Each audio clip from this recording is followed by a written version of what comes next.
Good afternoon, everyone. This is Adriel calling you today for my final web stream class on italki.com/I-stay-at-home. This is the second last day of classes that we're going to be having this week, free classes that italki is graciously allowing us teachers to give to you during the time that you spend at home. So today we're going to look at one final topic that has to do with collaborating. But before we begin, I wanted to just check and see who is online right now. Is there anyone online on YouTube? Remember, if you are on YouTube, you have to make sure that your live chat is checked, your live chat, and that also that again, you're not on top chat. You're logged in and your live chat is open. Then you can comment. This is an interactive class. I require you and ask you to answer questions during the class. We're going to be talking about collaborating. So just to see with a few people. All right, it's good to see Emma. Good to see Marina. Okay, bonjour, guten Tag. And let's see, who else is here that would like to say hello? Anyone on YouTube? Anyone on the I Stay at Home page? Please don't be shy. You can comment. Okay, good. Veronica, it's good to see you. Okay, Dobry Jen. And we have Mohammed. And yeah, okay. Hi, Carol. Bon pomeriggio to you too. Yeah, so we have already a nice little group. In English, we call this the skeleton crew, right? When it's just the regular people, small crew, but people that, have been important and part of the classes for a long time. You have all been with me, and I imagine with other teachers this entire time. So I really admire your interest in these classes. It really means a lot to us. So good to see Mike, Miguel. Good to see you again. See you on Saturday.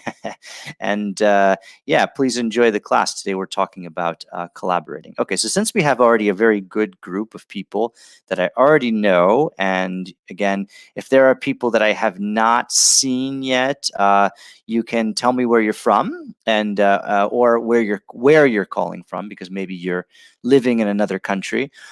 You were originally from a different country. Today we're going to talk about teamwork and problem solving and business vocabulary. All right, so yeah, so just saying hello to the new people that are coming in. All right, good to see you. And yeah, teamwork and problem solving is our topic today, and we're going to be going over some, general business vocabulary about it. So here's what we're going to do. We're going to talk about, again, this opening quote here. None of us is as smart as all of us. So do you agree with this quote? Why or why not? Well, what can you tell me about this quote? None of us is as smart as all of us. So, all right. So it's Adana. Okay, that's good to see you. All right, from Kyrgyzstan. All right. And let's see. Kurdistan. Yeah, it's Kurdistan. Yeah, that's what we say, right? Kurdistan. I think. Yeah, Kurdistan. Now, yeah. Okay. So Emma agrees. All right. We have one person that agrees, and anyone else agree with this quote, and why? Or if you disagree, why not? Again, this is a basic quote about teamwork. It's not something that's super deep, but okay, cool. So Kalaf is from Syria, but you're watching from Germany. All right, that's good. All right, good to see you. And yeah, just moving forward with this slide, think about different teams you have been a part of. What are some challenges that would make the team less effective? Again, tell me a little bit about stories you have with teamwork or working in a team. What can you tell me? All right. So anyone on the I Stay at Home page?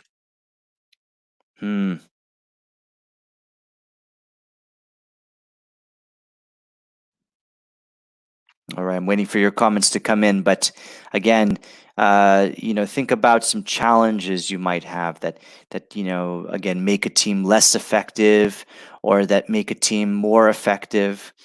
Again, we have to think about working collectively. So Emma says having the same goal is important. Okay, that's good. Yeah, I would say that's a good reason is having the same goal. But I think that the most successful teams are exactly teams that work for the same goal, even if they have different ways of doing things. So Adana is saying here, yeah, all people are different, and okay. And Carol says, I disagree because everyone is unique and value ourselves to be important, and value ourselves is important. Yeah, I would say that that's definitely true. I think individually we can be very smart, and sometimes in a group we might not be. Well, it might not be the same level of intelligence as a certain individual, but that's part of the thing with teamwork, right? Is that you have to kind of be able to compromise too. You have to be able to change your perspective a little bit when you're working as a team. So yeah. Emma says I often compare teamwork with an orchestra. Each one has to play one's part. Okay, yeah, that would be a good way of putting it. Now, how effective is it to have other people in a team that are very different from each other? Now, this is one big thing we talk about when we do teamwork building workshops, right?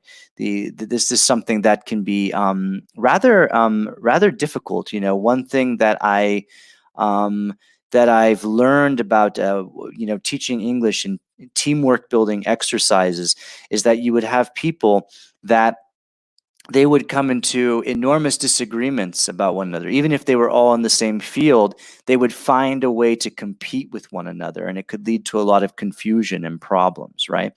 Yeah. So it does depend on the differences.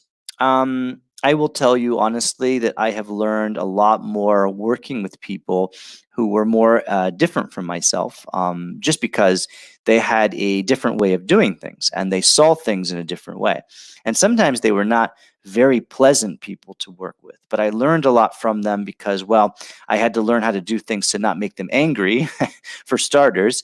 The other thing I had to learn how to do was to find a way to sort of see what they were, how what they did was an effective thing, was an effective way to do things, and sort of use that, not 100%, still keep my individuality, but still use it in a way, right?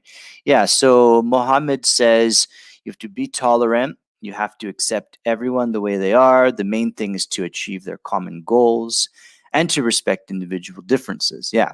So definitely, if you're someone that's on a team or if you're leading a team, this is something you have to think about. And unfortunately, it's not always this way, right? It can get a little bit complicated for people sometimes to really work together. So yeah, you have to respect the differences, but what do you do when you have a situation of big differences? I mean, what do you do to solve that situation or to fix that situation? So Carol says it can be a problem sometimes because of a different mentality, but also good to extend our possibility or potential. Yeah. Okay. Yeah. You could say our capabilities, right? Our capabilities is a good thing to say, or potential. Yeah. Yeah. That's. These are some good comments. Again, I guess it does come down to it. Does depend on the differences, but there's an exercise I work in sometimes in the class, and the exercise is that you have a team and there's someone who wants to work with someone on this team that is that's more similar to them, and they don't want to work with the other person because the other person is very hard to work with and demands a lot of information and is not very collaborative maybe. And what happens in the exercise is if this person goes to the person just like themselves, they don't accomplish anything, they don't learn anything, and they actually lose time on the project. Now, if they go and work with the other person, yeah, it's not easy, but they learn a lot more, and they actually learn that from each other. So one person learns one thing, one person learns from the other thing. It's not always a very comfortable thing to work with people who are different from you. But at the same time, it can be something that creates an efficient and a very productive work environment if seen in the right kind of perspective. So, yeah, Carol says a compromise is the right solution. Yeah, but don't compromise too much. Some people have a tendency, no, okay, not some people. I would say a lot of people have a tendency to work with people just like them. And that's fine because it's comfortable. But you might have to work with people side by side who are quite different from you. And that's your opportunity to learn, not to, not to have a problem with it. So Adana says, if teamwork I can do more. There can be bad things, disagreements, right? Also good things. Together we can do more than we wanted. Yeah, good. That's good. That's a good perspective. Now, again, there are quick ways to give advice or to respond to advice using should. Why don't you? Right? Have you tried? Don't be, right? Sometimes the structure changes the structures change depending on how you ask the question.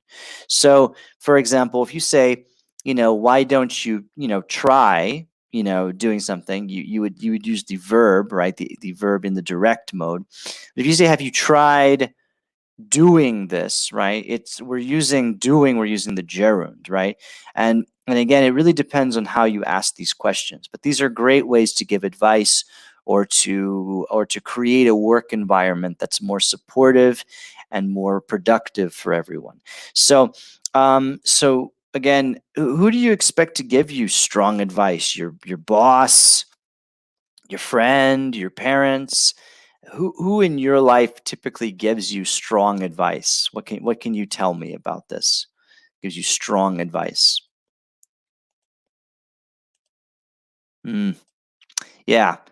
Again, giving each other advice, we can use this language, but who do you expect to give you strong advice?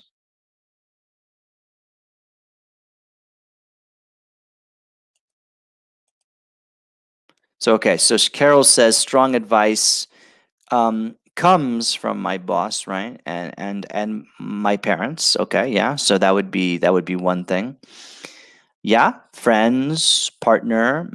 Yeah, that's a good one. Definitely. Yeah. Typically, a lot of yeah. Mohammed says my sister.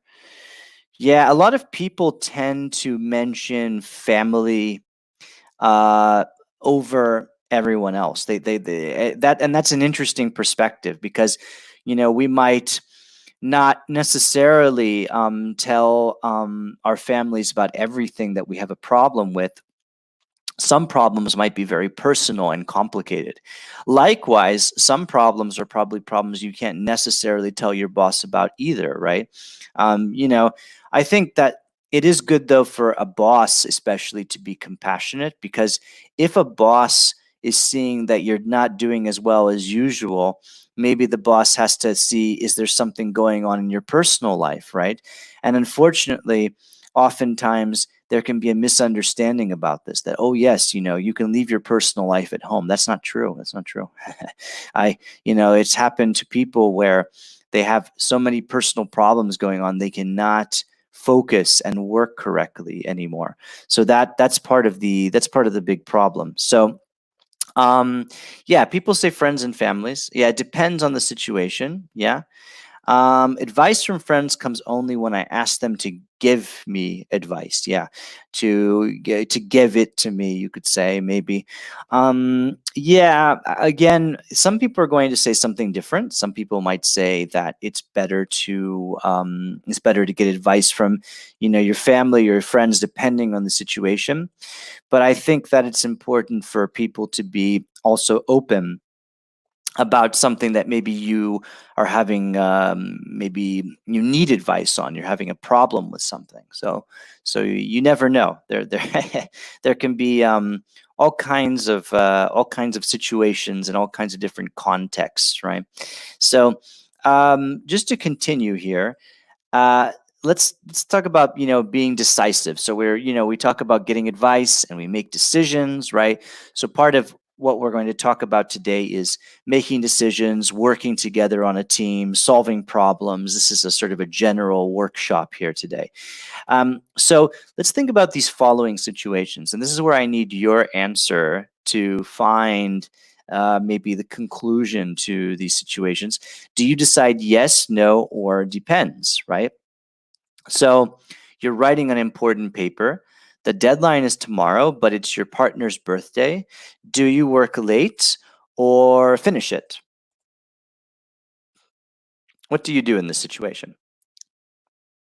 Yeah, yeah. And Adana does say they all give good advice. It depends on the situation. Yeah. Um, so let's answer these questions together. This one right here. You're writing an important paper. Yeah. Do you work late to finish it? Mm, what's more important for you? What's more important? Hmm. I have Carol saying yes, so that's good. I've got one answer here. Do we have any answers from the I stay at home page? Ah, Emma says difficult. Okay. Can you explain why? I would like to know what your reasoning is for this situation.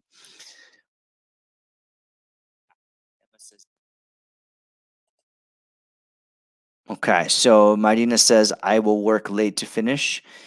Emma says, I would finish it. Okay.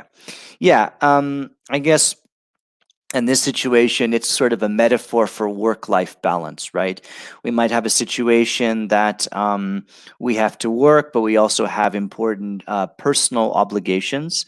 So it sounds like all of you are making priority for the personal obligations, and I would say that's good. That's very good. Again, there is no right or wrong answer here. I guess it's just important to ask yourself, what is important for you? Well, Carol say because I'm a responsible person, but keep in mind it's more responsible to do the paper early instead of late because you might do a bad job if you do it late. But it depends on your personality, depends on your priorities, and some people would put the personal aspects of their life over the professional aspects, and I think that yeah. So yeah. So you will cope with your parents. So you will maybe talk to your parents as if it was maybe good or bad advice, something like that. Yeah, it depends if it's dad or mom's birthday, but in this case, it would be your partner's birthday. So remember the person that you're with in a relationship, maybe, let's say, So, okay. So Carol says that that she's a night owl. That's very good vocabulary if you don't know it. Night owl is someone that stays up very late. Typically, it's and sometimes I'm a night owl, but I typically don't go to bed any later than midnight, so I probably would not be very good at organizing my time to finish this paper. Yeah. Like Emma says, easier said than done. Yeah, it's a good perspective. So two, a friend gives you a tip for an investment. You could either make or lose a lot of money. Do you take his or her advice in this situation? Can you tell me? What advice do you give? So again, this is when you get a tip for an investment, right? We know what this means, right? A tip is when you get advice. So your friend is giving you advice for an investment. So again, do you take his or her advice in this situation? Hmm? Again, you could make a lot of money or lose a lot of money, right? There's a big difference here. As we say in English, it's a game changer. A game changer, right? So you could either make or lose a lot of money. So, um, yeah. Does anyone have an answer on that? Going to wait for your answers here. Okay, good. Thank you, Carol, for responding to the messages on YouTube. That's good. Anyone else on YouTube, feel free to respond as well, or even agree or disagree. So Carol says he or she should be a very close friend to trust him. Yeah. Now that's good. I mean, if you trust this person, yeah, some people are saying no. And can you tell me why you're saying no? Again, this could be a multi-million euro investment, right, or dollar investment, and you don't want to miss this opportunity. But of course, in business, there's this big problem called risk, right? So you want to also have an investment with a very low risk factor, right? A very low problematic factor. So, can you tell me, like, why? If not, okay. So, yeah. So Marina says I must make my decision, or it must be my decision. Ah, okay.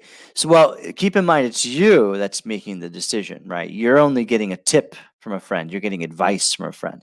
But in the end, you're the person that's going to have to decide if this is going to be good for you or not, right? So, this one I always get very mixed sort of comments on, you know. Yeah, Emma says I'm not a risky person. That's good. Or as we say in English, I'm not a gambler, right? I don't go to the casino and play. Yeah, I'm not a gambler either.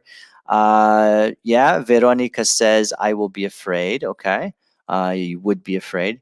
Sean says, a friend is not professional. Well, what if they are? They might be. They might be a banker. You never know. Mohammed says, I'll think about it, make a list of pro and cons. But if they're still the same 50-50, I won't risk it. Okay. Well, I think this is something that, again, when you have a 50-50 situation, it's not very good, right? So here's a third one that, and again, you get a job offer to work a boring job that's in a nice city, right? You get paid 2 times more than your current salary. Do you take the job? Yeah. Do you take the job here in this situation? Hmm.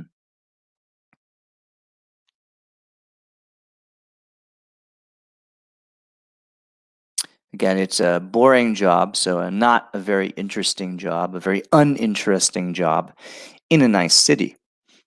You get paid 2 times more than your current salary. So do you take this job or not?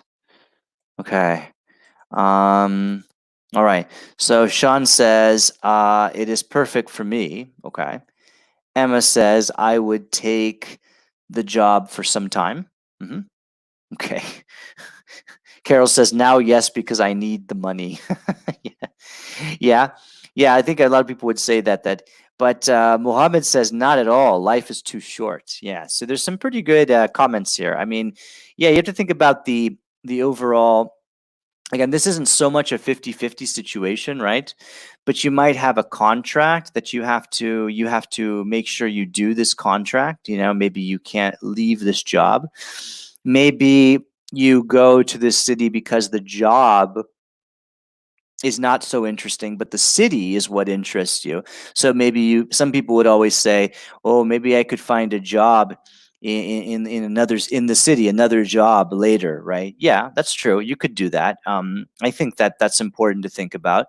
You know, when I moved to this city, I live in Lyon, France. It's one of my favorite cities in the world that I've visited so far. I need to visit, I think, more cities, but I do like the city a lot. I like the way of life. I like the community. I like a lot of things about it. But one thing that I was telling myself is if I'm going to live here, I need to find a job. And I was almost taking very boring jobs. So I'm glad I actually found a work that interested me.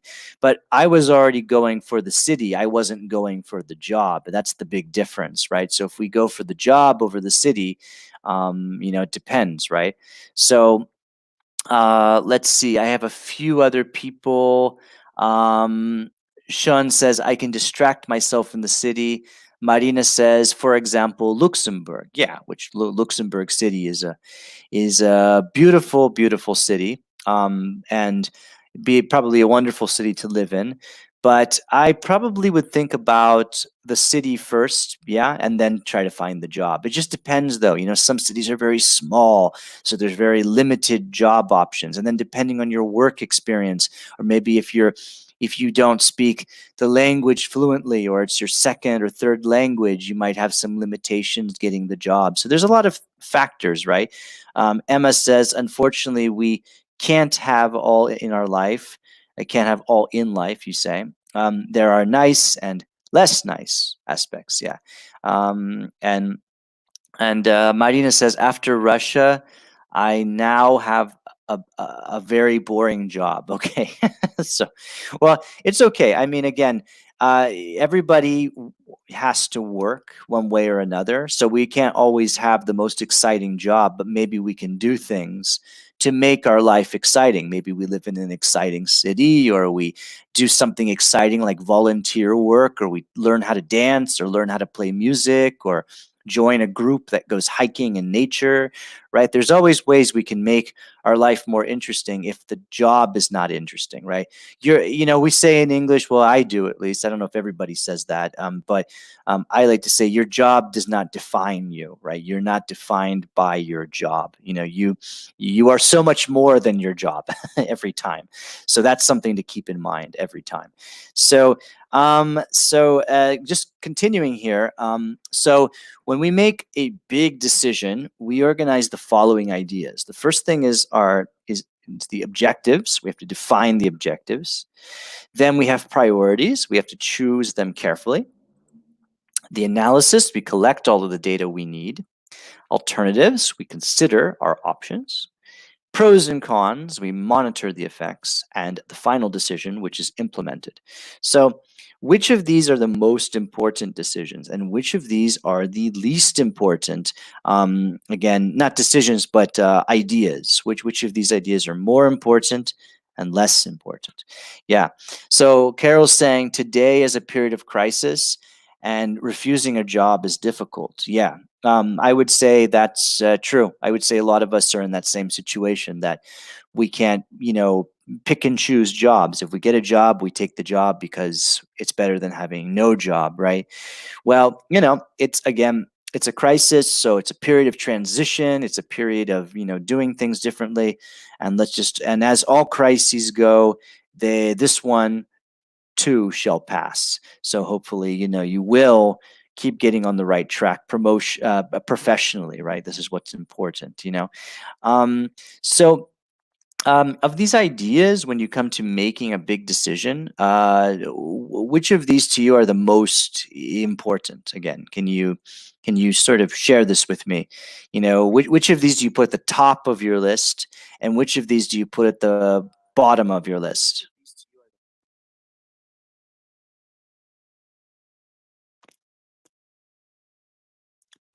Do you think that the objectives are the most important, or maybe the analysis is the most important? Okay, good. Okay, good. So Veronica and I think the same thing. Priorities and analysis. I would say those are definitely the ones you have to think about. Your objectives are important too. Maybe you can tell me about ones that are least important. We always get different answers here in the chat boxes. So, what are some you can tell me that are not as important?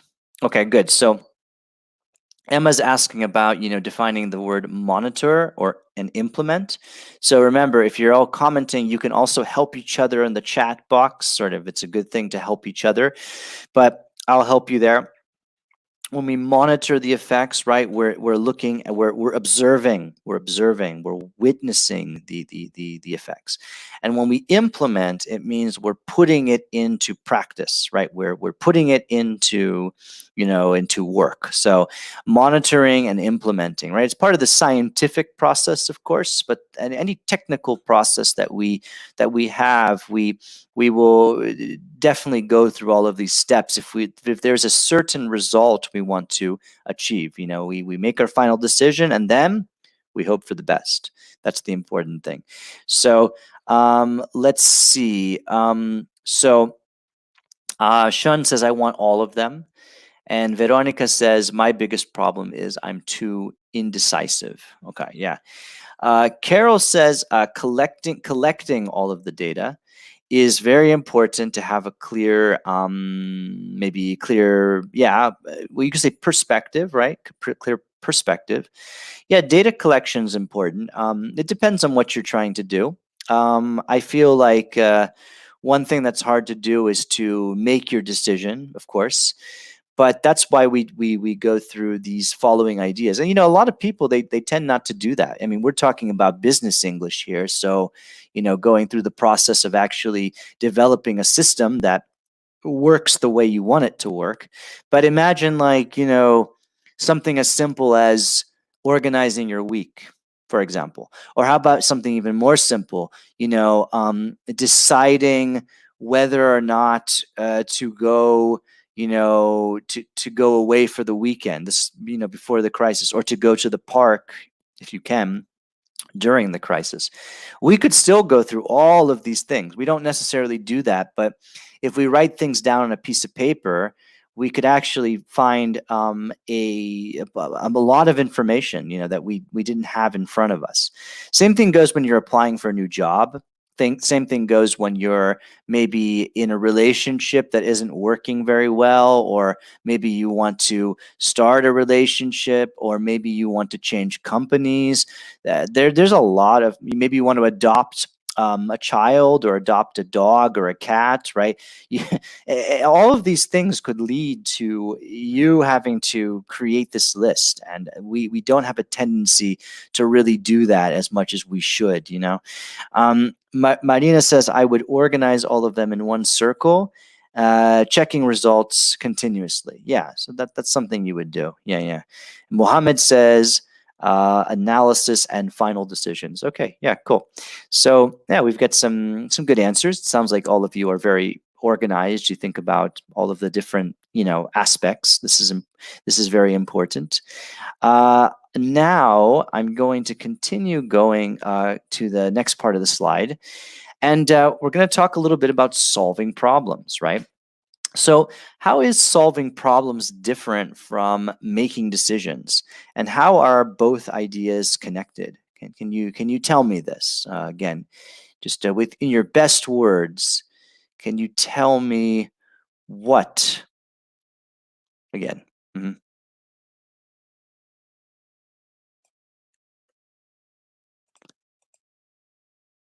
Tell me what the difference is. Mhm. Okay, so um, Emma says sometimes you should not think too much before, remember, making a decision, right? Mhm. You should, if you think too long, you might not make your decision. Yeah, that could be one thing. Solving problems might have to be something that you have to do very quickly, right? Very rapidly, and you might not have time to think about it. Yeah.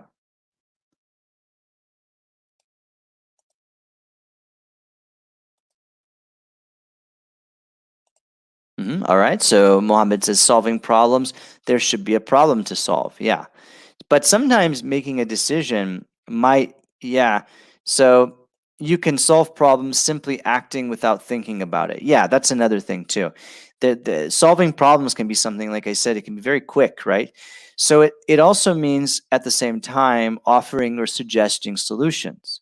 And there are four steps to problem solving. So there's defining the problem, brainstorming solutions, a word that many of you may know already, reviewing ideas, selecting the final solution, and what other options would you add? Again, what would you add to this list? Please share in the comments. What are some other things you feel that should be added to this list?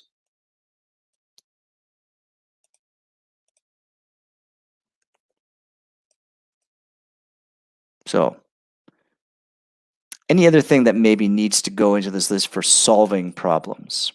All right. So I have one person, Sean, saying making a decision is like thinking. Solving problems is taking the action. Okay. All right. Okay. So you can take the action, right? Making a decision. hmm Is there something else you would add to this list? Maybe something maybe we haven't talked about yet.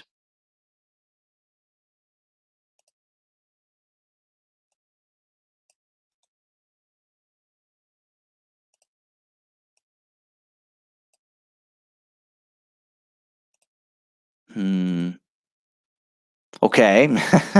All right. So Sean says consult a friend. Yeah. Maybe you can delegate, right? Or you can, what we do is a sideways management. You can find a way to ask someone to do something near them, right? So that if they're near you, right? So that could be something that would be a good idea. Asking for an opinion.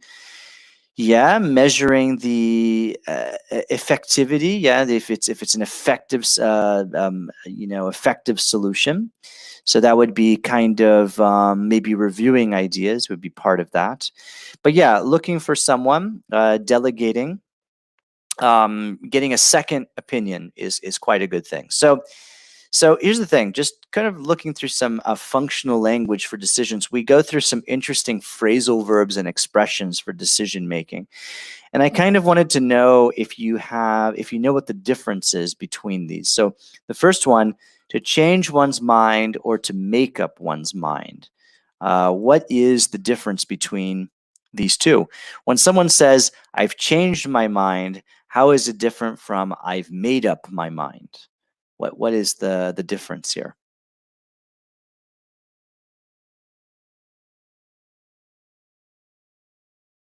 Yeah. So Carol says making decisions could be slower than solving problems. Look at the internet.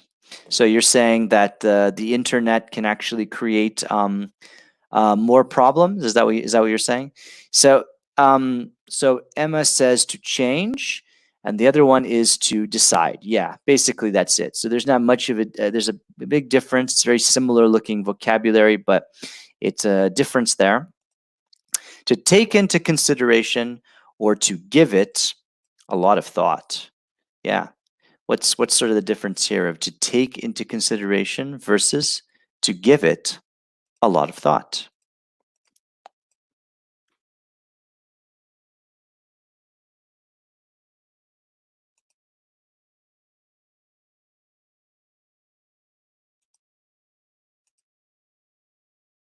Hmm. Does anyone know what this one might the definition of this one here? I know this one might be a little bit more complicated, so you can let me know if you don't know, or you can maybe guess what these might mean. To take into consideration versus to give a lot of thought. Okay, so Emma answered again, to consider and to think too much. Well, well, kind of. Kind of, we would say we would say in this case, it's similar to if we say, for example, to think it over, right? So let me write that for you. If you think something over, you give it a lot of thought, right? To think it over. Yeah. And let's see, I'm going to give you one more. To make a rash decision versus to make a tentative decision. Now, this one is a little bit, now keep in mind, these are very different. They're not really the same thing there. It's not like it's the same way to say, it's a different way to say the same thing twice. So what is the difference between these two?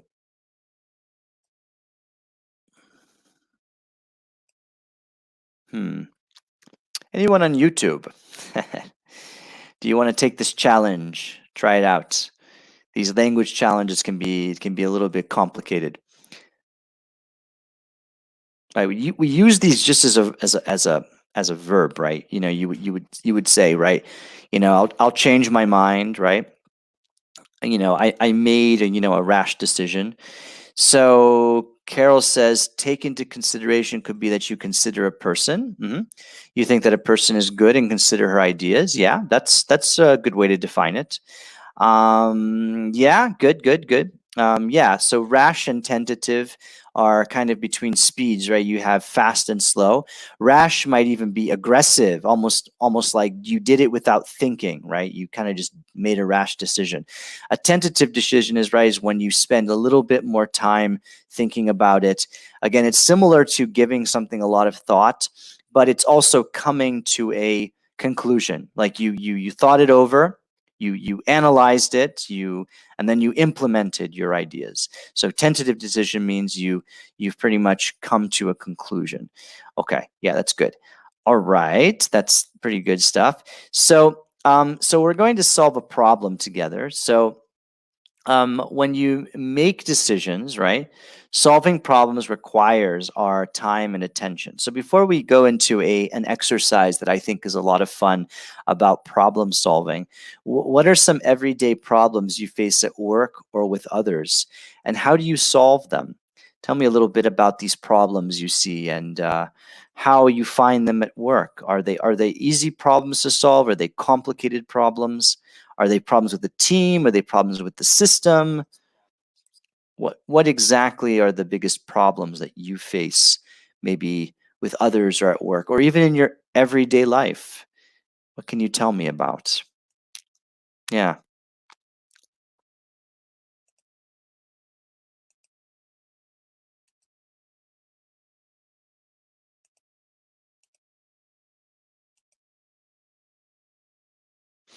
Anyone care to answer? Anyone answering on, let's see,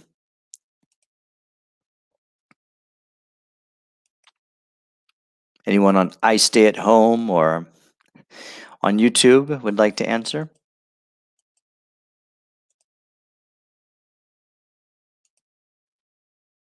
So there can be different kinds of problems, right? So, yeah, Carol's saying creativity is absolutely important to solve problems. Yeah, I would agree. It's quite important. Um, Sean is saying this one's hard to think about. Well, then just think about maybe just general things. Think about things that irritate you. Maybe problems that happen at work or problems that happen with others. Everybody, I mean, before the crisis, I mean, think about maybe what were some things that were some of your things that just bothered you, they annoyed you, they made you feel kind of uncomfortable. you know One problem I can tell you is, it has nothing to do with work, but I always had a problem with some of the public transportation in my city. Sometimes it was very good, and sometimes it wasn't good, and you would have a very uncomfortable experience. So, for example, that's one thing that I definitely don't miss.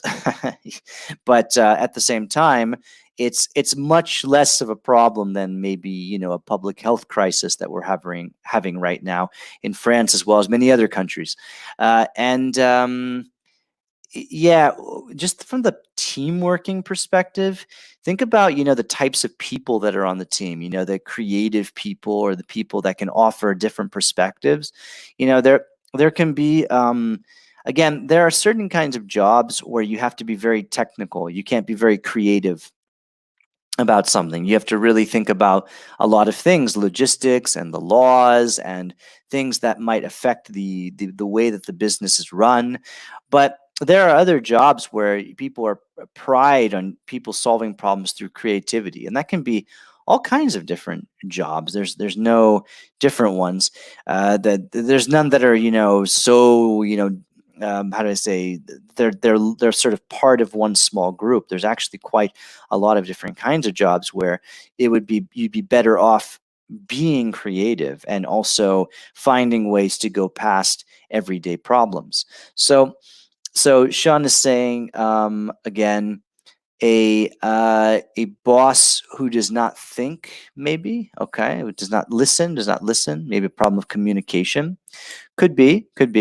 Um, that can be one thing. Problems of communication are one of the biggest problems people talk about in their workplace.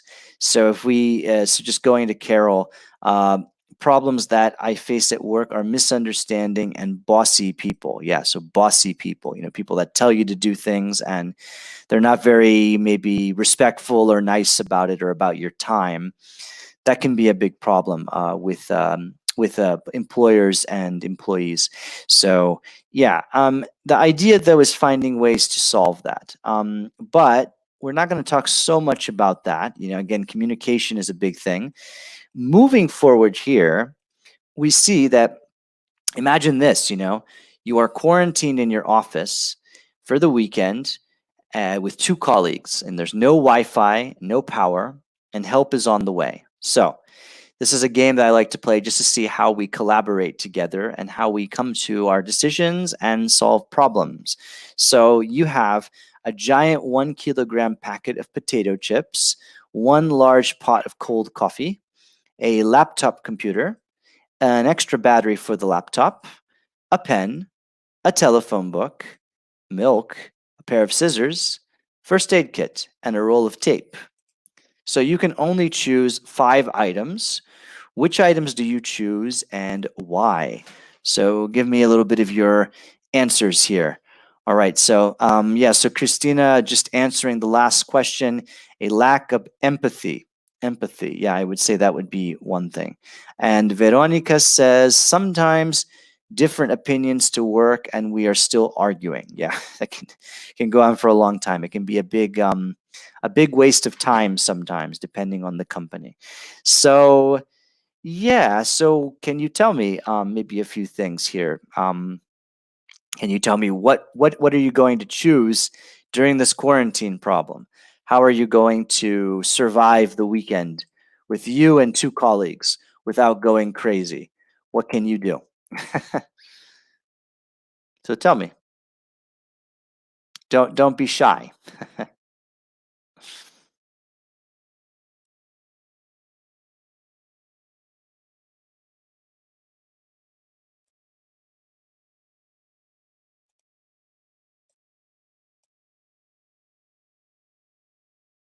Cook, okay. So you mean you'll have things to cook with?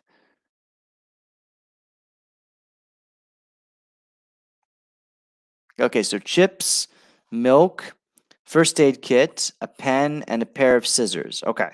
And see if you can also, so that's from Emma, and see if you can tell me why you went on these decisions. Why did you choose these items? What was the sort of the logic behind choosing these items?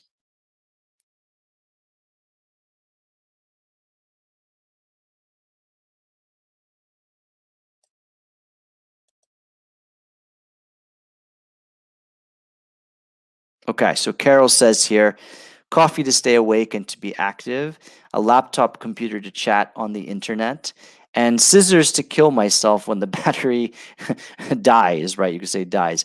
Well, I mean, the thing is like, remember, you need to survive, right? So that's not necessarily the best course of action, but definitely, I guess it's a logical one if that's what you're going for. I have Christina saying potatoes, chips, coffee, computer batteries, and a pen. Okay. Um, Emma says, yeah, food because we need to eat. First aid kit because no one knows. Okay. And Sean says a laptop, laptop, laptop. Okay. So 3 laptops. There's only one laptop. So, and battery and chips. Okay. So, no, I know it's a joke, Carol. It was a very dark joke, but it was a good one. I enjoyed it. So the but again, just kind of moving forward. It sounds like a lot of you have chosen the same things. Some of you have chosen some different items. I see that some people did not choose the pen. Some people did not choose a first aid kit. Not everybody chooses the first aid kit, right? It's an interesting thing. Everybody chooses the computer. Everybody chooses the chips, right? But no one ever chooses the first aid kit for the most part. I feel like it's always very divided, right? Yeah. So Marina says we need something to drink. We need coffee. Veronica says coffee, pen, and laptop. Okay.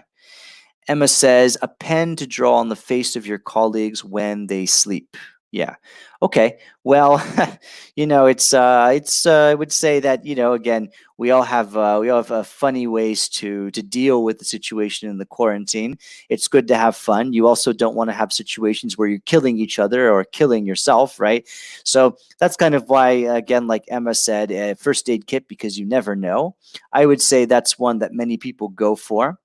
Again, yeah, pen. The pen is good. I would say this is the first class I've had where most people are choosing the pen over some other items. Let's see. The office should be safe, so maybe a first aid kit, not so useful. Okay, well, again, you never know. Someone might get hurt. It's always good to have a first aid kit, right? This is an important thing. Let's see. So yeah, these are just a bunch of random items, right? So again, what's the point? Well, the idea is that imagine that you're working on in a team, right? And you have all of these different ideas, right? And you have to agree on same ideas. The ideas could be as different as choosing between a pen and choosing between a laptop. I mean, that's a big difference in how you implement that idea. So this is really what the purpose is, to see how many of you would actually agree on picking the same things. And some of you actually, I would say all of you agree on the same thing. Uh, but now some people are saying, in this office there's lots of pens, but this is a terrible office and there's only one pen. So again, it's imagine that you can't really do much with, you only have a limited set of items. It's the same idea when you're dealing with a complex situation. You might only have a limited set of ideas to lead to a very limited set of solutions. So this is part of what this exercise is to show you that, imagine if you have a situation that looks easy, but it's actually more complex. And how do you organize it? And how do you work with different people on your team to reach sort of a agreed on solution? So this is something to think about. But I still like the ideas. They were very funny answers, and also very logical answers, I would say. Yeah. So just looking at conditionals once again, when we make decisions and solve problems, we rely on conditionals using if to reach conclusions. So the future reference conditionals, the if introduces a possibility, and the main clause shows what the result will be. So for example, if you say, if we make a decision now, we'll finish this project, right? Okay, so that's just what we would call a type 1 conditional, right? Just talking about, the present response will lead to a probable future response. However, past reference conditionals, if the if clause is used to talk about past speculations. So why do we do this? Here's an example of that. If he'd taken his accountant's advice more seriously, he wouldn't have a struggling business right now. So we're talking about a past situation with a future, again, with a past speculation. So again, using the present perfect multiple times, but using something that talks about speculations. So this is something that can be rather complex grammar, especially when you're sort of going from the intermediate to the advanced level in English. And this is something that can make quite a lot of people afraid, because it can be rather complex language. But remember, when we're talking about speculations, it's talking about decisions that were made are important to also finding maybe solutions that you would have taken, you would have, actually implemented had you used this process in the past. So again, it's working with the present and the past perfect can be kind of complicated and sometimes not very fun. But one thing that's good is that when you're talking about, past situations or future possibilities, they're essential to describe your ideas in a very clear way, because you're talking about what if, what if we had, right? What if we had done this, right? Not just if we do this, Well, sometimes it's too late to say that, right? You already we say in English, the ship has sailed, right? The ship has sailed, the boat is gone. So again, you don't have any chances. So you have to learn from your past mistakes to develop your future ways of reasoning, your thoughts, and developing your plans. So this is something that I really do recommend. So just to continue then, to close it, right? Improving your abilities to think and analyze information in your target language is a great way to improve it. And we live in a more interconnected world today. So making decisions, solving problems has become faster and more complex. So learning your conditionals, increasing your vocabulary, it will improve your image as well as your company's image. So keep this in mind, when you go back into the professional world, little by little, say, this crisis ends little by little. Well, these are some priorities to think about. How do I make myself clearer? How do I express these ideas in a clear way? Because we're not just asking you to express these ideas in a clear way on your own. We're also asking you to express these ideas in a clear way in a new language, right? When you're learning English. So the only way we can keep advancing in English is to keep working with these kinds of this kind of grammar, this kind of vocabulary, and this kind of again, this kind of process. And it can be rather exhausting, but the idea is to make it pretty fun. And I think that's something that's important for everybody to definitely keep in mind. And it looks like I got one more comment here from Carol saying, if I had taken the pen, I would have tried opening the office door. Well, yeah, that's a good idea. But remember, you're under quarantine. We have to stay inside for now. Yeah. Although Italy is starting to go outside little by little. So is Spain. So is France. Many countries are doing that. So yeah, so that concludes it here. Again, this is my final web series for you, the final live stream. It's been an absolute pleasure to do all of these live streams. I've now done almost 25 in total, and they were pretty fun. And I really did enjoy having a lot of you with me along the way. So this is the second last day of live streaming. And just to remind you who I am, my name is Adriel. I am a professional instructor on italki.com. I have graciously been given the opportunity to give you all free live streams on italki. So it's been absolutely a pleasure to do that for italki, as well as a pleasure to do that for you. It's been a lot of fun. I've really enjoyed seeing so many brilliant and amazing people commenting on this. And I really want to give a shout out for all of the teachers that have worked so hard to prepare amazing material for you, really intricate and detailed material. You have Atsuko with her Japanese classes. You have Joffrey with his French classes. You have Ben Feng with his Chinese classes.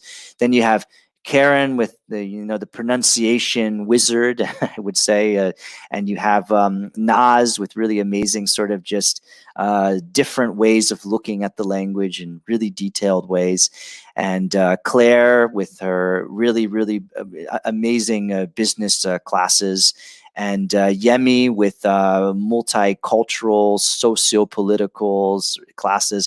It's really been great to see them work together on these live streams. So I'm really honored that I've been a part of that. Oh, and I shouldn't forget Delilah also with her story times for children, which was pretty fun as well. And anyone else I forgot, I hope I mentioned. I think there was also, who else was there? I'm trying to think of a few others. Maybe there was... Oh, I can't think of any others right now. I think I might have gotten most of them, but fantastic. Really, just seeing all of this effort, and again, it's been an absolute pleasure to be part of this project. On italki.com, you can work with professional instructors such as myself, as well as with others that are on this live stream, informal tutors, language exchange partners, and also take advantage of all of the learning resources that you can find on the website in terms of, or on the YouTube page, and wherever else they might have content. So wherever you are in the world today, and I think I know where a lot of you are because you've told me, but I know a lot of you are in Europe, and if you're in other places too, please stay safe, stay in good health. I hope that your families are in good health as well. and that we will get through this together. Of course, we're all getting through it in different ways, but now is a better time than ever to be more interconnected than ever before and to work together for the world of tomorrow. So here from France, I'm wishing you from the bottom of my heart all of the best and all of the best, and all of the and good wishes for the future. Thank you very much, and see you hopefully for a class sometime in the future.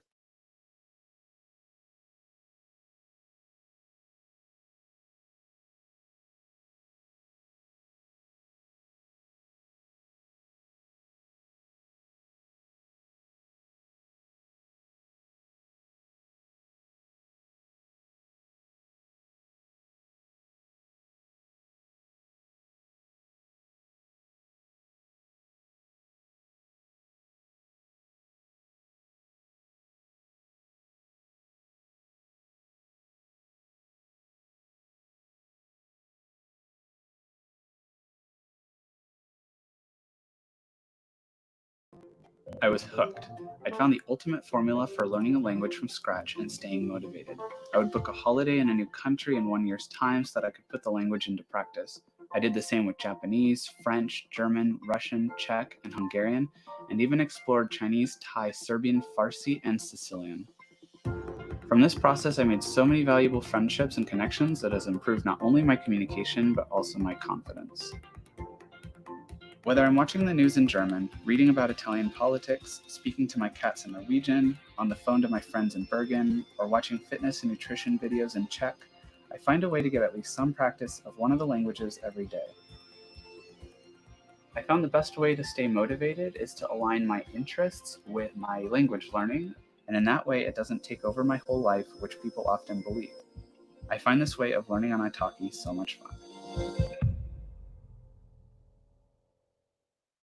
Lingvi es una aplicación móvil que ayuda a practicar idiomas de manera instantánea conectando a usuarios disponibles en todo el mundo. Con Lingvi encontrarás personas nativas dispuestas a ayudarte a practicar el idioma que desees aprender. Los usuarios con tiempo libre se mostrarán disponibles para recibir llamadas y de esta forma ganarán recompensas ayudando a otros usuarios.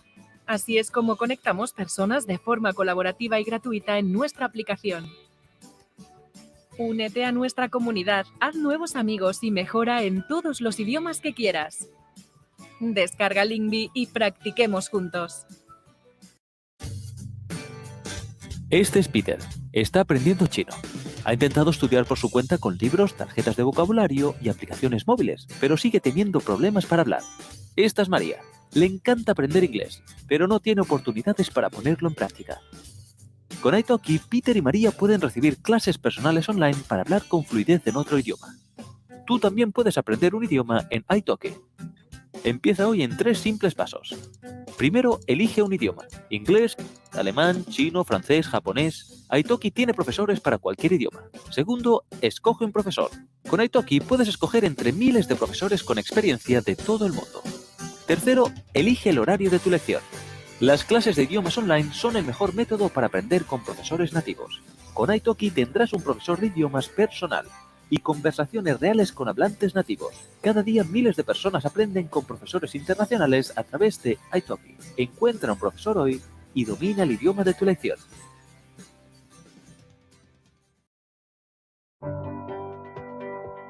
Hi everyone, it's Vicente and I teach Spanish on italki.com. And today we will be talking about 3 grammar rules to follow when you start learning Spanish. The first one is that, as you have already heard, Spanish verbs are always conjugated. That means that they have to match with the subject of the sentence. For example, there are different pronouns in Spanish. Yo, tú, él, ella, usted, nosotros, nosotras, vosotros, vosotras, and ellos, ellas, y usted.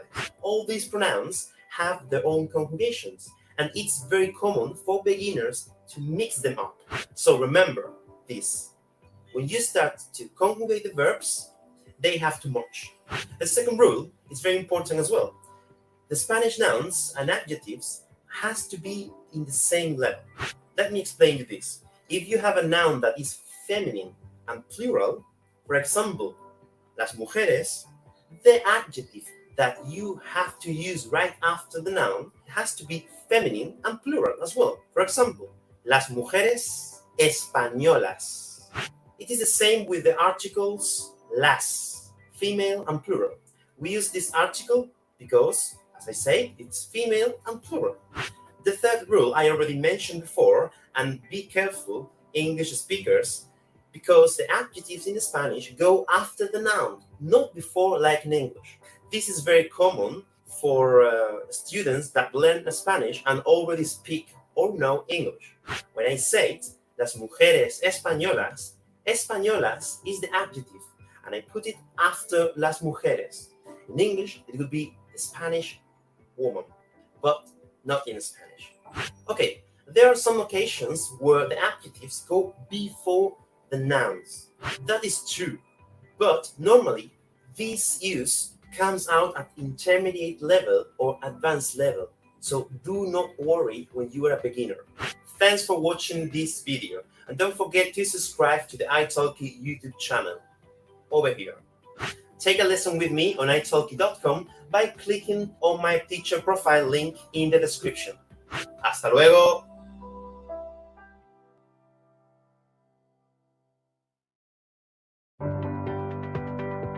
Hi everyone, it's Vicente and I teach Spanish on italki.com, and today I will be talking about 7 Spanish words that are similar to their English counterpart.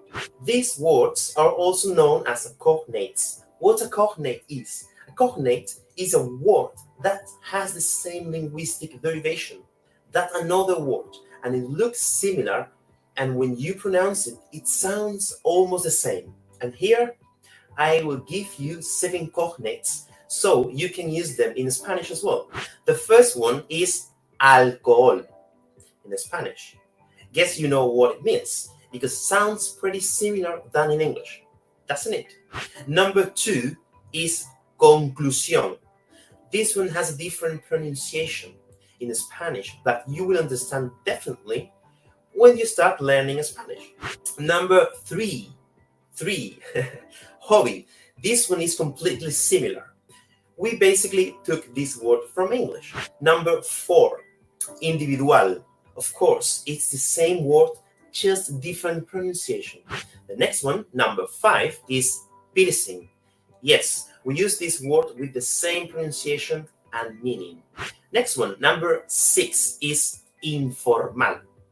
I like to use this one in my lessons to explain ways to greet and say goodbye because it's similar in English and is a word that the students understand very quickly. And the last are some words related to sports. If you're learning Spanish and you like sports, you're lucky because most of the words are cognates like football, tennis, baseball, volleyball, hockey, water polo, golf, surf, and so on. As you can see, almost all sports are cognates. So, talking about your hobbies should not be difficult. As you can see, there are many, and I would like to remember you that there are hundreds of cognates, and if you check them, you can be ready to your first Spanish lesson. Thanks for watching the video. Don't forget to subscribe to the italki YouTube channel for more tips on learning Spanish. Take a lesson with me on italki.com by clicking on my teacher profile link in the description. Hasta luego!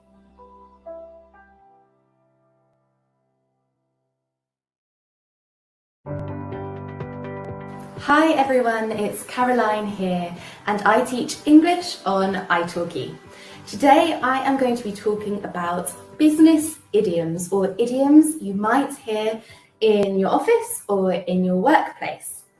A student asked me a really good question the other day. He asked me whether, because I'm a native English speaker, do I know every single idiom?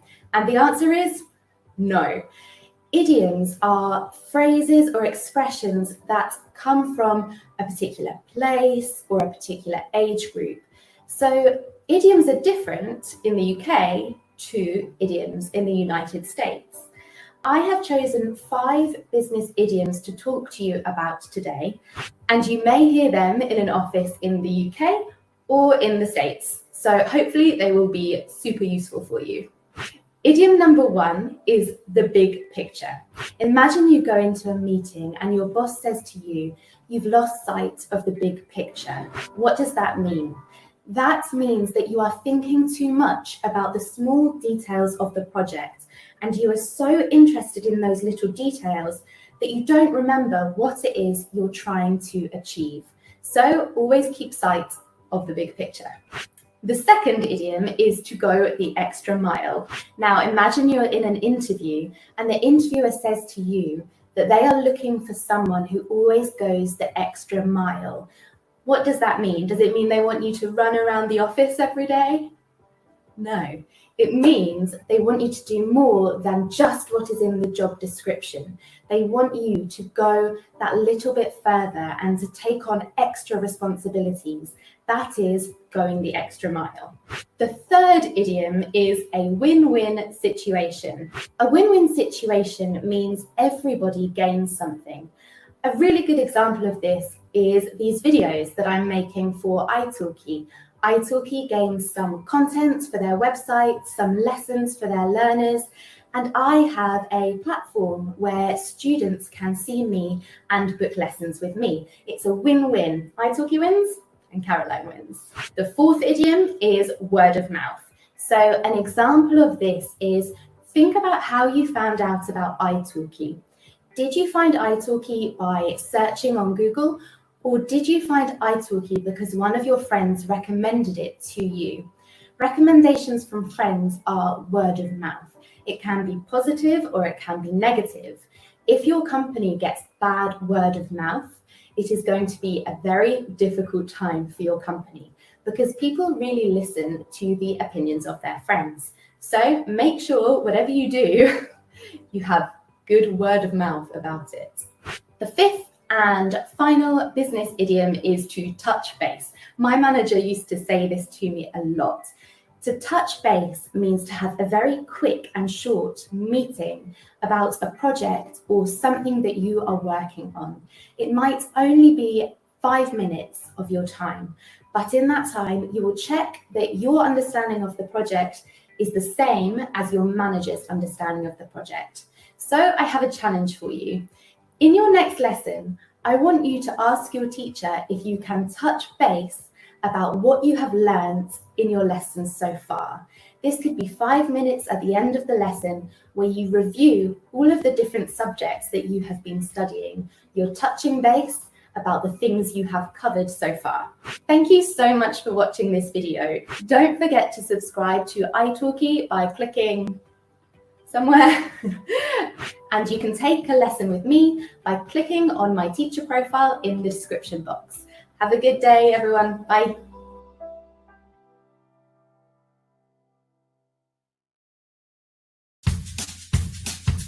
Welcome back to the Stop Being Boring When Speaking English video series. When speaking to native English speakers, it's useful to use a variety of vocabulary to make your conversation sound more interesting and flow. Why not spice up your language a little bit and impress others with your speaking abilities? In this next video, we will take a look at some American and British slang. Number 1, American. John Hancock. John Hancock. Mm-hmm. So that's a person, It's a name of a person, yes. and it's American slang. Mm-hmm. What do you think it means? I just got John Hancock. Does it mean like wasted? Certainly not. Give me an example. Okay, so can I please have your John Hancock at the bottom of this paper? Come on, you gotta get it now. Is it your signature? Yes, you got it! That was easy. Okay, awesome.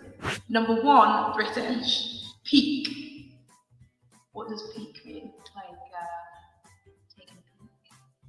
Yeah, that's Sorry, that's not taking a peek. That's not slang. This is taking a peek. But that's just like taking a peek. That's not slang. Oh, Like in a slang peak. context. Like the peak of a mountain? That's not slang. That's actually Yeah, what that is the peak of a mountain. I don't know. Tell me. Okay, let me give you an example.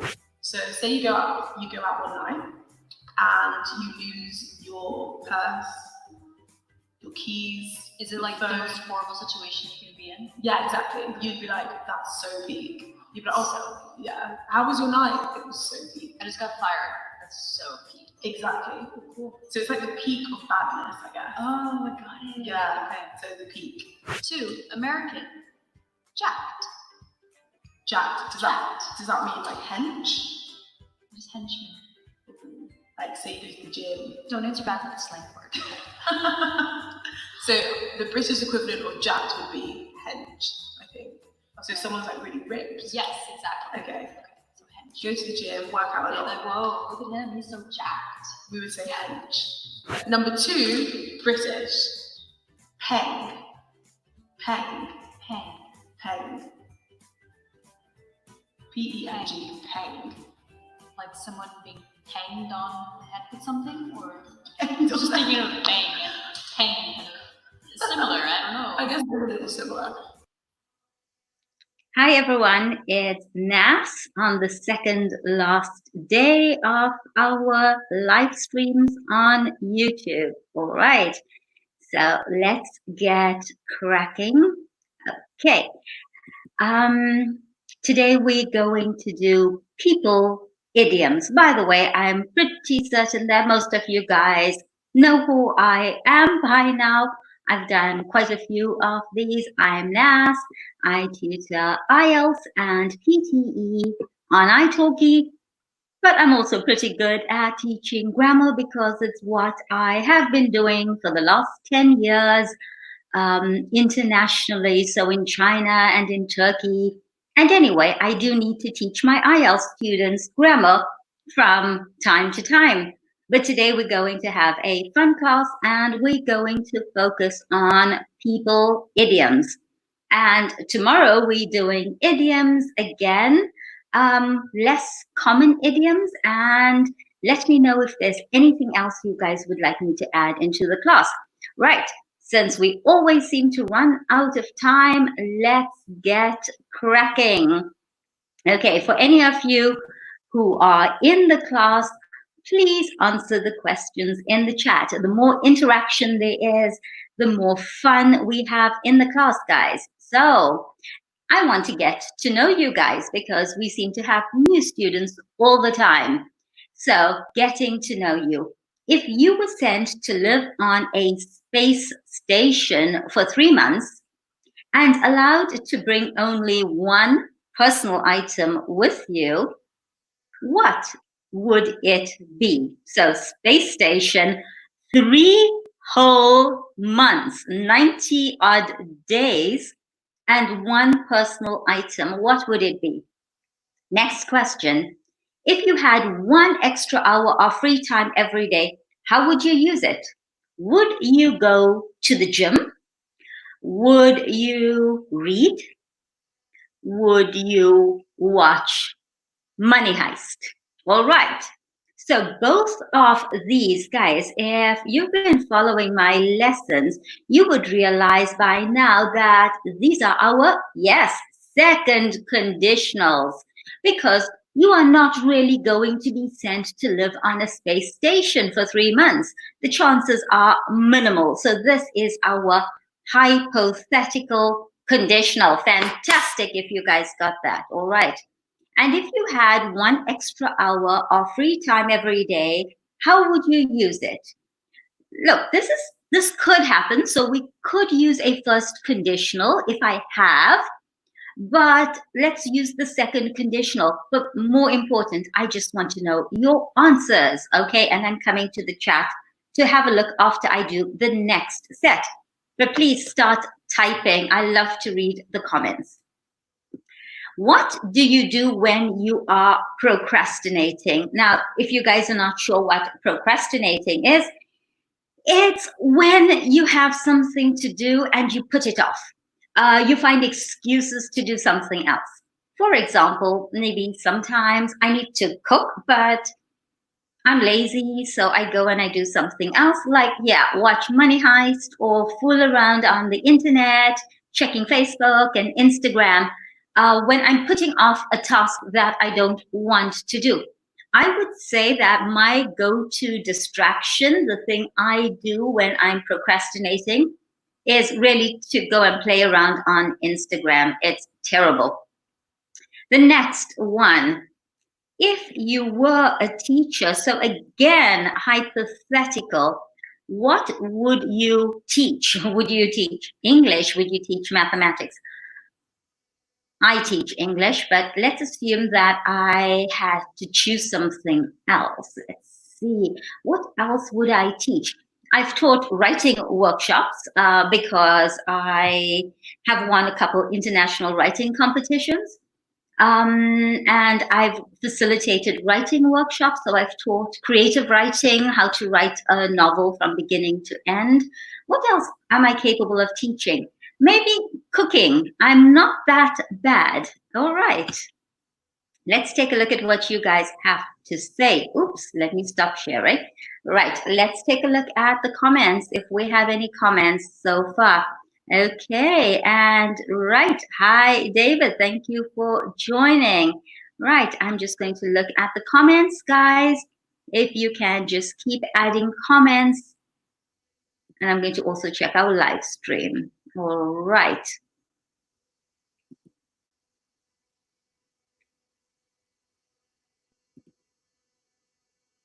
Right, so I'm just going to go back for those I can see who are just joining us.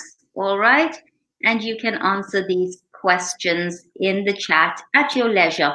So if you were sent to live on a space station for 3 months and allowed to bring one personal item, what would it be? Would it be a toothbrush? Would it be a hairbrush? Would it be your hairdryer? What would you take with you? And if you had 1 extra hour of free time, how would you use it? All right, I would probably use it, to sleep, maybe to go to the gym. But that, again, is procrastinating. If I have to go to the gym, I will use every excuse not to do it. And if you were a teacher, what would you teach? Would you teach your native language? Would you teach a subject that you were really good at school or at university? Right, guys, getting to know you better. What was your first job? So what did you do as your first job? All right. And what household chore do you dislike the most? What do you dislike the most? Household chore that you dislike. That's an interesting one. Probably washing dishes, which is why I've always had a dishwasher. It's the first thing I get in every new apartment. I enjoy mopping, not sweeping. I have my iRobot for that. I think I actually do enjoy household chores, especially when I'm stressed out or I have excess energy. What about you guys? Right. Now, if you were a boxer, I hope you guys are able to recognize the second conditional in the questions.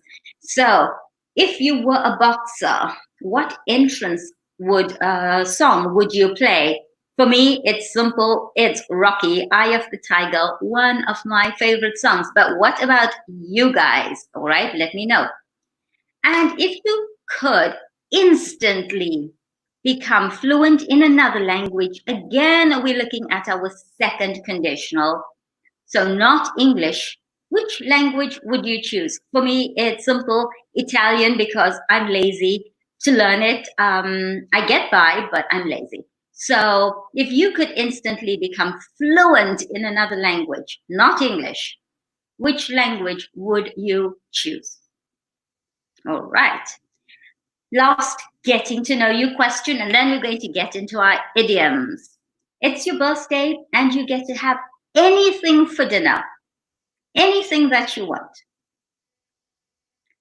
What are we eating? What will you be eating? Probably for me, a good steak, or maybe not really pasta and pizza, even though, I mean, I love Italian food, but I think I would start out with a really good steak, followed by an Italian dessert. And what is your favorite thing to do on a rainy day? Right, guys? If you say that you read books, then come on, think about the idiom for people who like to read books. Now, by now, you guys should have commented, quite a few of you, so let's go have a look. All right, anyone, I'm waiting for some comments for all of the questions that I've put up. Anyone? Don't be shy, guys.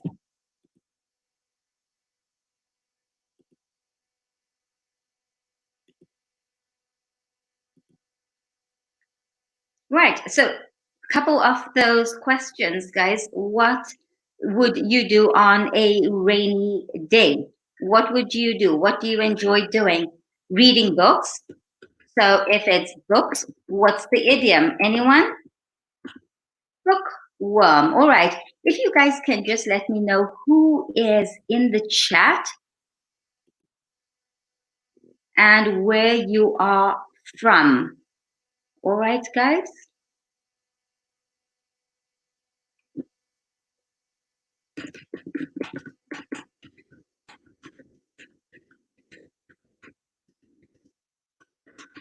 Okay, and Daniel would like to speak French. And what subject would you like to teach? Okay, Daniel from Barcelona and Sylvia from Costa Rica. All right, guys, what would you like to teach?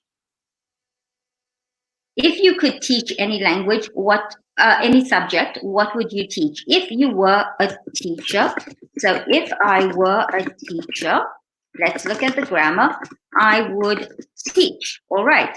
And then also let's look at if I could learn any language instantly, wouldn't that be great? It would be, and complete the sentence for me. All right.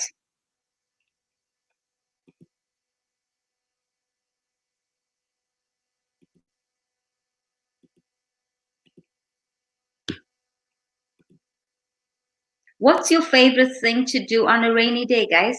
Anyone wants to answer this? Is it reading books? Is it watching television? All right. Now, as we go through the lesson, choose 3 idioms that best describe you. And I'd like you to type them in the chat at the end. So as we're going through the idioms, just try and think which ones are closest to your character or your personality. All right. Are we ready? So the first one is a born optimist. A born optimist is someone who always thinks positively. So someone who always sees the cup as half full or the glass as half full, not half empty.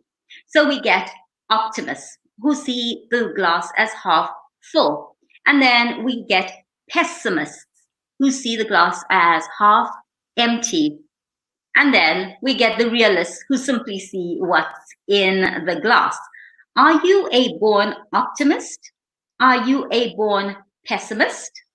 Or are you just a realist? All right.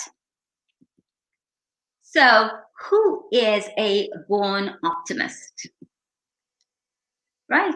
Or maybe if it's not you that's a born optimist, do you have someone in your family, perhaps? Or a sibling, a child, a friend, a work colleague who is a born optimist? Someone who always sees the bright side of things. All right, guys. Let's look at the next one. Culture vulture. A culture vulture refers to someone who loves culture. So art, theater, literature, music, etc. So when I'm in Italy, I am definitely a culture vulture. I love the art. There's just so much of it. And my favorite museum is the Uffizi. Theater, I love going to La Scala. Culture vulture, literature, well, not Italian literature, but I enjoy literature generally. Music, yes, Italian music and pretty much all music. So are you a culture vulture? Are you a culture vulture? Are you really interested in learning about other cultures? And the next one is eager beaver. An eager beaver is a person who works very hard to get things done and to achieve goals, but sometimes they are overly enthusiastic. You know, sometimes they just give you a headache. They're just full of energy. An eager beaver. So the person works really hard to get things done, to accomplish goals. That's fantastic. But the person is sometimes overly enthusiastic. So it can be a little bit annoying. All right. So think about which ones are you. So which of these celebrities is an eager beaver, do you think? Is it Kim Kardashian, always wanting to get things done, accomplish goals? Gigi Hadid, Oprah Winfrey? How about all of the above? Let's see what you guys have had to say. All right. Okay. And Yev Hanila, where are you from? Okay, and David, if I were a teacher, I'd like to teach computer science. Okay, are you pretty good at computer science, David? Is that why you'd like to teach it? All right. And Yev Henia, I'm here. I'm all over the place. I'm on the stream and I'm on YouTube. All right. And Sylvia would like to speak Spanish. And Yev Hanila, where are you from? You a born realist. Okay. And Sylvia wishes that she were born an optimist. Okay, and Yev Hanila, am I saying that correctly? Forgive me if I'm wrong. I'm from Ukraine, but I currently live in Germany. All right, so which of those guys on my slide is an eager beaver? Which of these celebrities is an eager beaver? Kim Kardashian, I would say yes. Gigi Hadid, yeah, accomplishes things. Oprah Winfrey, probably I would go with for all of the above. All right, let's move on to our next people idioms. An earth mother. An earth mother is not your own mother, all right? It's a person or a woman who is very caring and has maternal instincts. So it's very maternal, likes to take care of her family and her children. The person has a natural ability as a mother, all right? So someone who is very motherly, an earth mother, someone who is very caring. Do you know anyone apart from your own mother who is an earth mother? Maybe it's an aunt, maybe it's actually a niece or a nephew who really is very maternal. All right, guys, now we've done a couple idioms and you've been watching and listening. Now it's time for you to fill in the blanks to see whether you've been listening and most importantly, whether you remember what we just did in the last 5 minutes. So eager, just write in one and put in your answer. Eager, go for it. Culture, this is an easy one. Born, not pessimist, not realist. What's the other one? Good. Earth, and family something. Actually, we haven't done that one yet, but let's see if you guys can guess. So eager something, one, and just put in the answer. Two, answer. Three, answer. Four, earth something. Five, family something, and it's a new one. You guys don't know this one yet, or I haven't taught it to you yet, but let's just give it a try. All right. Let me come and check your answers.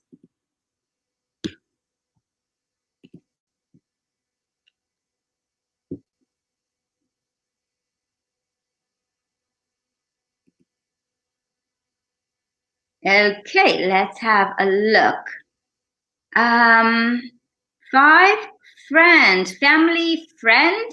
Okay, Mohammed, welcome. What's number 5? Think about it, guys. Family. Family. How about family man? How about family man, guys? Right, I'm going to come back to you guys now. Let's go and look at the next ones. All right. A family man. Anyone knows who this guy is? He's one of my favorite cartoon characters. A family man is a man who is devoted to his family. A family man is a man who's devoted to his family. And even though Homer Simpson is a crazy character, he is, in my opinion, a family man.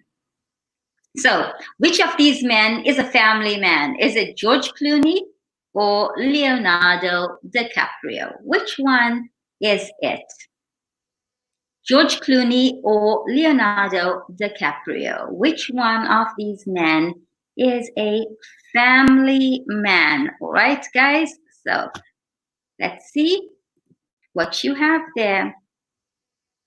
Family minded, yeah, that's good. Family guy, yes, but that's not the precise idiom. So, family man. Well done, guys. Okay, and we've got a few more quizzes coming up. I think that makes it easier for you guys to answer the questions. So really keep listening because I'm going to test you on the idioms as we go along. So which of these is a family man? I would say George Clooney. He wasn't always a family man, but now he is. And Leonardo DiCaprio is pretty much single. All right, let's look at the next one. A go-getter. A go-getter is someone who is ambitious and pursues his or her goals. Now, let's look at some of the other synonyms for go-getter. Enthusiastic, a lifelong learner, honest, he's a ball of fire, he's energetic, persistent, has a can-do mentality, goal-oriented, okay, determined to succeed, goes the extra mile. If any of you guys in the chat or any of you watching are IELTS students and you're taking the IELTS test anytime soon, I guarantee you that these idioms and the phrasal verbs that we've been doing will help you. We haven't done pure IELTS classes here because most of our viewers aren't IELTS students, but I guarantee that if you are an IELTS student and you use these phrasal verbs and these idioms in your speaking test, you're going to get a fantastic score. So go-getter, someone who's ambitious, someone who's focused, motivated, and achieves his goals. Are you a go-getter? Yes or no? Sometimes, maybe. It depends on my mood and my energy level. What about you? Okay, now, is Kim Kardashian a go-getter? An earth mother? Or, oops, gold digger. We're going to come to this one later. So if you're answering in the chat, can you just put KK and choose 1, 2, or 3, or as many as you like. Let's have a look what you guys are saying.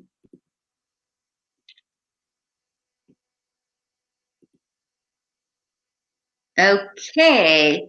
So Alex, all right, are we referring to Kim Kardashian here? So if you guys can just put in your answers like KK and you think 1, 2, and 3, or maybe you don't think it's 1, 2, and 3, maybe you just think it's something else, go for it. There's no right answer, there's no wrong answer, but using these images, right? I find using images, especially with people idioms, really helps students to remember what the idiom means. So generally, when I think of an idiom or when I'm teaching my students in one-to-one classes, people idioms, then I will ask them to think of a famous person, a celebrity, because it kind of sticks in your mind. And when you remember or you associate the idiom with a particular person, you'll see that you remember it for a longer time. For example, Alex is never going to forget KK Gold Digger because of the image that's now stuck in his mind. All right, let's look at the next one. A good egg. You're a good egg. All of you guys who are commenting in the chats, You are good eggs. You helping me to keep the class entertaining. A good egg is a good person, though. All right, it's a good person. So, do you have some good eggs in your family? All right. Now, not to get political, and you can choose all, you can choose none, you can refrain. But which of these presidents is or was a good egg? Choose as many as you like. So maybe you think Obama, no, maybe not a good egg. Hitler, good egg? Ew, I'm not sure. Kim Jong-un, interesting, but good egg, I don't know. Trump, maybe not, good egg. I'm South African, all right, so I am biased. I think my late president, Nelson Mandela, was a good egg, all right. So go ahead, if you're typing in the chat, just put in president, 1, 2, 3, 4, 5. You can choose 1, you can choose 2, you can choose all. It's entirely up to you. All right. Now, the other day, one of the students said that he can do many things. It was actually in our live class, and I said he was a jack of all trades. So, jack of all trades is someone who can do several jobs instead of being specialized in one. Now, I think that when it comes to tutoring, a lot of tutors are jack of all trades. They will teach you speaking and grammar and writing and even reading and listening. Whereas I, on the other hand, specialize in test preparation. Of course, I teach grammar because it's associated with it, but I don't really do just conversational classes and things like that. It's good to be a jack of all trades. I don't know how you feel about that, but are you a jack of all trades? Can you do several jobs? Or are you a specialist in one? Think about it and put your answer in the chat, guys. All right. So you guys know Eva Longoria from Desperate Housewives, right? So which idioms can we use to describe Eva Longoria, for example? Just think about this while I go and check your comments. Is she a jack of all trades? Does she do many different things, or does she specialize in one thing? She's a model. She's an actress. I don't think she's a writer, but she is a humanitarian. She's a director, and she does some awesome cooking videos on Instagram. So I would say that Eva Longoria, and just write Eva, EL, and then put in your answers. I think she's a jack of all trades. She has such great energy. She really seems to be an eager beaver, go-getter. Good egg? I don't know. Up to you. You decide. All of the above and more. All right. Let's see if you guys are following me in the chat. All right. Alex is a jack of all trades. Let's see some nice comments here. All right. So, Helena, are we? The 5 was referring to. If you can just tell me. And I think you're talking about presidents. Okay, so you liked Obama. Maita, Mandela is a good egg. Was a good egg. Yeah. Obama and Mandela, Alex. All right, we have a lot in common. Sylvia, Obama, Alex. I'm a jack of all trades, but master of none already. But none, unfortunately. Yes, Mohammed, it's a jack of all trades, master of none. But quite honestly, in English, it's understood that when you say I'm a jack of all trades, it's understood that master of none. It's kind of drilled into our psyche. We actually just hear the rest of the phrase. So it's not necessary to say master of none, Mohammed. I hope that answers your first question. All right. And thanks, Yevhanila. And okay, so Mohammed wants to know if jack of all trades is positive or negative. Well, it depends on your perspective. Really, it depends on your perspective. And hi, Nasima, welcome to the class. So, Mohammed, it depends on how you feel about things. Are you the kind of person who likes to specialize in things? Then you're going to look at a jack of all trades as someone who's not really good at anything, and you're going to say it's a negative. But if you yourself are the kind of person who is a jack of all trades, then you'll probably look at it as a negative. So I'm going to say it depends on the individual and perspective. So Mohammed, let me know if that answers the question for you. All right. Let's take a look at the next one. Eva Longoria, anyone? Is she jack of all trades, eager beaver, go-getter, good egg, all of the above and more? Just put in EL. And I think the answer is going to be 5 in most cases. Right. Okay, time for you guys to work. Family, blah, blah, blah. 1, 2, go, something. 3, jack. 4, eager. And 5, good. So let's start typing, guys. Family. Go. 2 syllables. Jack off. 2 words. Eager. And it rhymes. Good. 3-letter word. So let's see what we have here, guys. I'm using my mouse to write. I'm getting really good at this. Family, man, and go-getter. Oopsie daisy. Jack off, all, trades. Good job.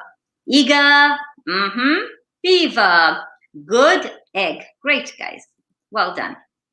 All right, now let's talk about one of my favorite people, one of my favorite celebrities. Eager beaver, go-getter.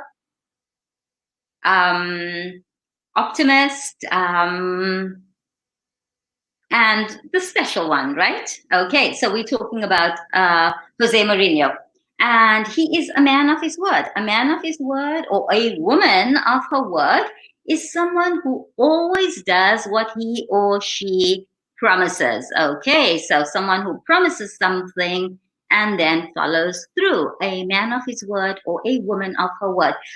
All of the idioms that we are doing today are related to people, and in the IELTS speaking part 2 test, the questions always refer to people. Who did you go with? One of the sub-questions, they always ask you people questions. So these idioms, if you're an IELTS test taker, are invaluable. So which of your politicians is a man or woman of his, or her word? All right, type it in the chat. And then let me check your answers, and then we'll come back to our smart cookies and so on. All right.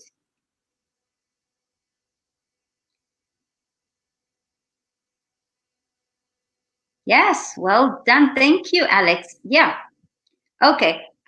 When you say master of none, yes, it does have a negative connotation. Yes. But if you just say jack of all trades, then it's positive. It sounds positive, doesn't it? Just say it out loud and see how it sounds. Okay. So, Mohammed, if you say, oh, you're a jack of all trades, well, it's going to also depend on your tone. Okay, so Antonella, you want me to slow down with the pictures? No problem. Let me go back. And okay, I'm going back. No problem. Thanks for letting me know. I was just trying to also. All right. So where did you want me to go? This one, family man, go-getter, jack of all trades, eager beaver, and good egg. All right. So a man of his word. Which of your politicians is a man of his word? So let's just go back to when you say jack of all trades, is it positive or negative? Tone is so important when you are being sarcastic.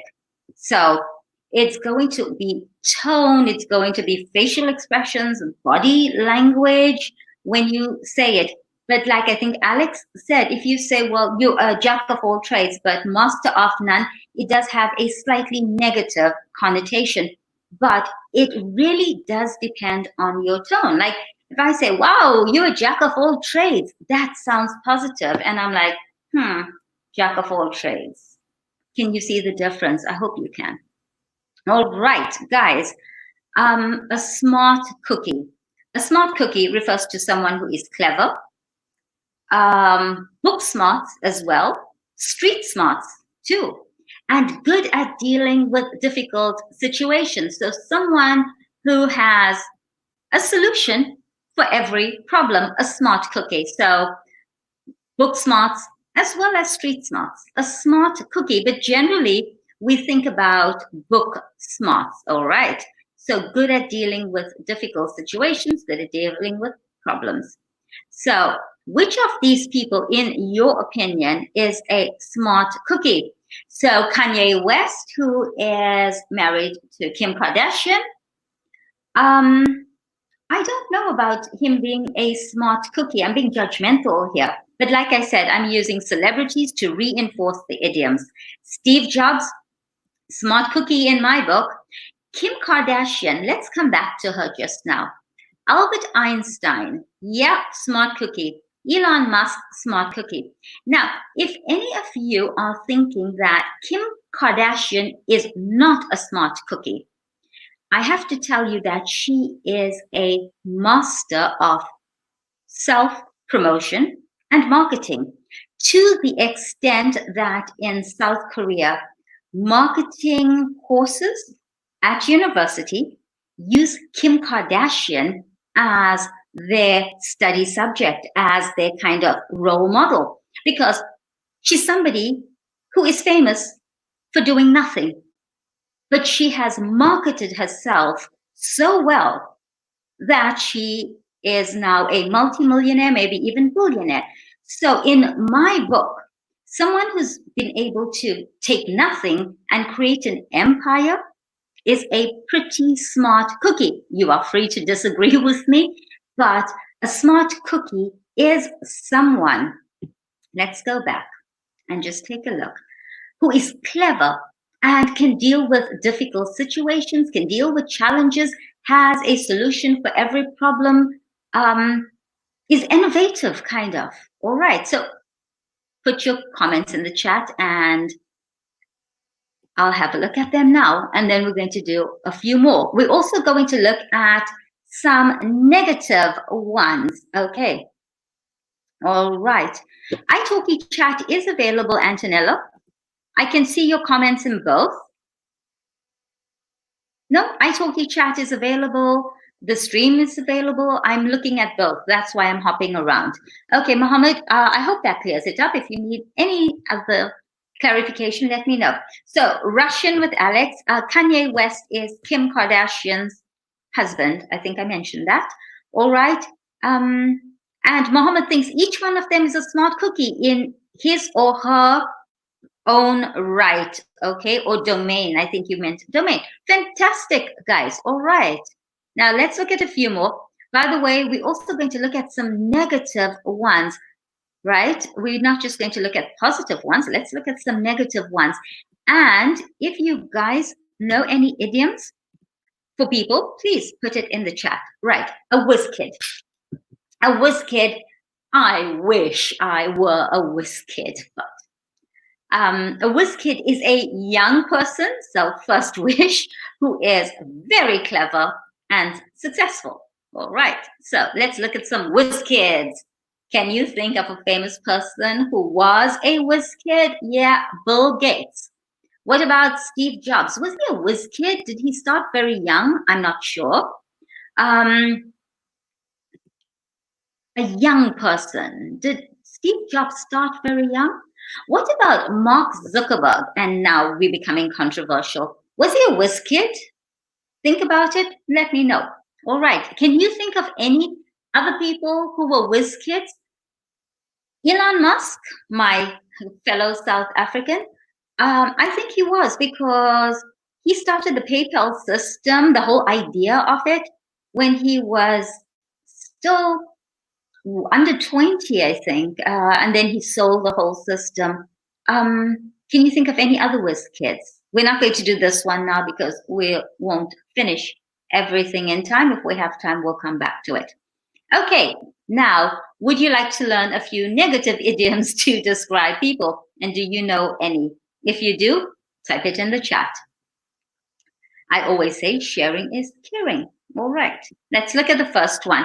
Try to think of a cartoon character to link with each idiom. So for the positive ones, I said associate it with a celebrity. Now let's try to think of a cartoon character to link with each idiom. Or if you're not good with cartoon characters, go back to the celebrities. A fast talker. It's a super talker, someone who persuades people to do what he wants, convinces people to believe things that are not true, and convinces them to do things that they would not normally do. I would say that someone like Charles Manson, do you guys know who Charles Manson is? He's the cult leader who convinced all these people to go into Sharon Tate's home and murder everyone. He was a fast talker. He persuaded people to do what he wants. Fast talkers are usually very charismatic. So a fast talker can convince people to believe things that are not true. Maybe politicians are fast talkers, and to do things that they would not normally do. Those people who were Charles Manson's followers, I don't think that they ever thought about going and killing people, but he convinced them. So a fast talker is someone who is very convincing. Got it, guys? Have you had enough time to look at the slide? So a fast talker, a super talker. All right. A busybody. A busybody is someone who is overly interested in the lives of others. All right. So I'm sure that we all know people who are busybodies, who are always minding someone else's business. They want to know everything about the lives of others. So do you know someone who's a busybody? A busybody is also a nosy Parker. Same thing, a busybody, a nosy Parker. Okay, so nosy body, nosy Parker, excuse me, busybody, okay, inquisitive, nosy, snooping. Curious is kind of a positive word. A busybody and a nosy Parker, not positive. Right. Let's fill in the blanks. Trump is a busybody. Okay, let's start at the top. Nosy Parker, busybody, or fast talker? Trump is a maybe fast talker. Okay. My grandmother is a busybody. Busybody sounds less offensive than nosy Parker. Nosy Parker sounds bad. But generally, older people are busybodies. They're little nosy Parkers, okay? So I don't know if it's the same in your family. I have two aunts who are real busybodies, real nosy Parkers, and I hope they're not watching this live stream. All right, let's have a look at your comments to see that you're all following and you are not lost. Okay, Mark Zuckerberg, all right. And Yevhenila, I was born in South Africa, but I don't live there anymore. I'm now based in Antalya in Turkey, and I've been teaching internationally in China and in Turkey for the last 10 years. I also travel a lot around Europe. So I was born in South Africa, but I don't live there anymore. I am now a Turkish resident, and I have been for the last 5 years, maybe. All right, let's go back to our negative idioms about people. Cheapskate. If someone is stingy or obsessively avoids spending money, he or she can be called a cheapskate. All right. So really doesn't want to spend money on anything. You know, you go to a restaurant and the person doesn't even offer to contribute to the bill, or you get some people, they're really stingy. Cheapskate, stingy. All right. A penny pincher, very similar. It says it's not quite as negative as cheapskate. A penny pincher is someone who's careful about the money he or she spends. I would say then that my late grandmother was a penny pincher. She was always saving money, careful about money, maybe because she didn't have a lot of money. But a cheapskate could be someone who has money but just does not want to spend it. All right, I hope you understand the difference. A fuddy-duddy is someone who has old-fashioned ideas and is extremely conservative. All right, so a fuddy-duddy probably dresses in a very old-fashioned way, has old-fashioned ideas, extremely conservative, kind of still lost in 1950. Oops, sorry, but that's the easiest way to explain it. And the opposite of fuddy-duddy is modern, progressive, liberal, hipster. Okay. A goody-goody. Guilty.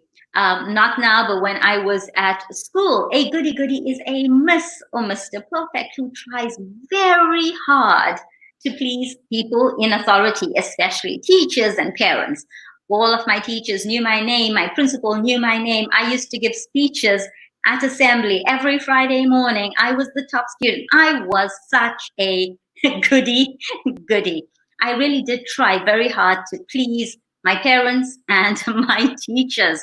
So guilty as charged. Oops, gold digger. A gold digger is someone who has a relationship with someone just to get their money. So here's a funny slide, a funny image of the priest saying, hey, you again. And you can see the husband is pretty old on kind of life support. Well, he has a drip, he's not well.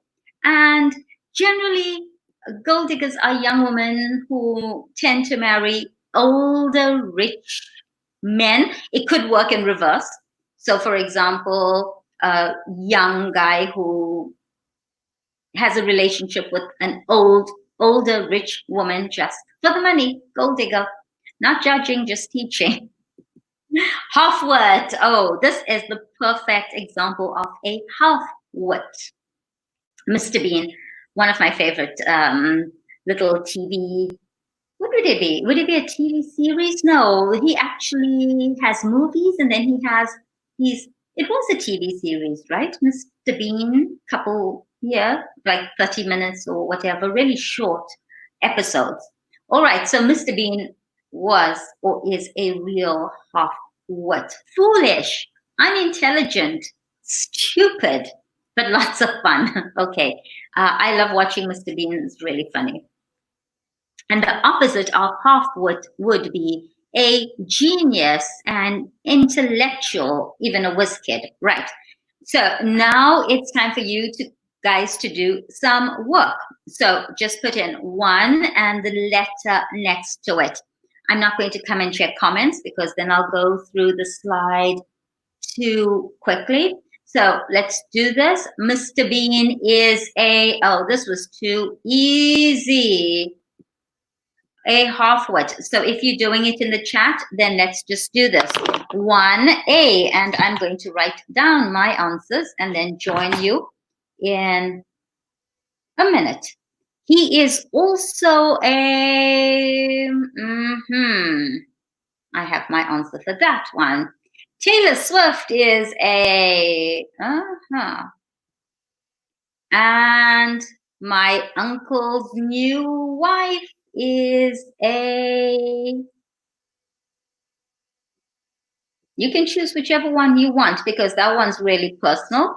So I would say any of these go, probably gold digger, cheapskate, penny pincher. Mr. Bean as well, he is also a cheapskate. Yeah, so I've got 2 for Mr. Bean. All right. Let's see what answers you guys have and let's check your comments. Can I change the screen now?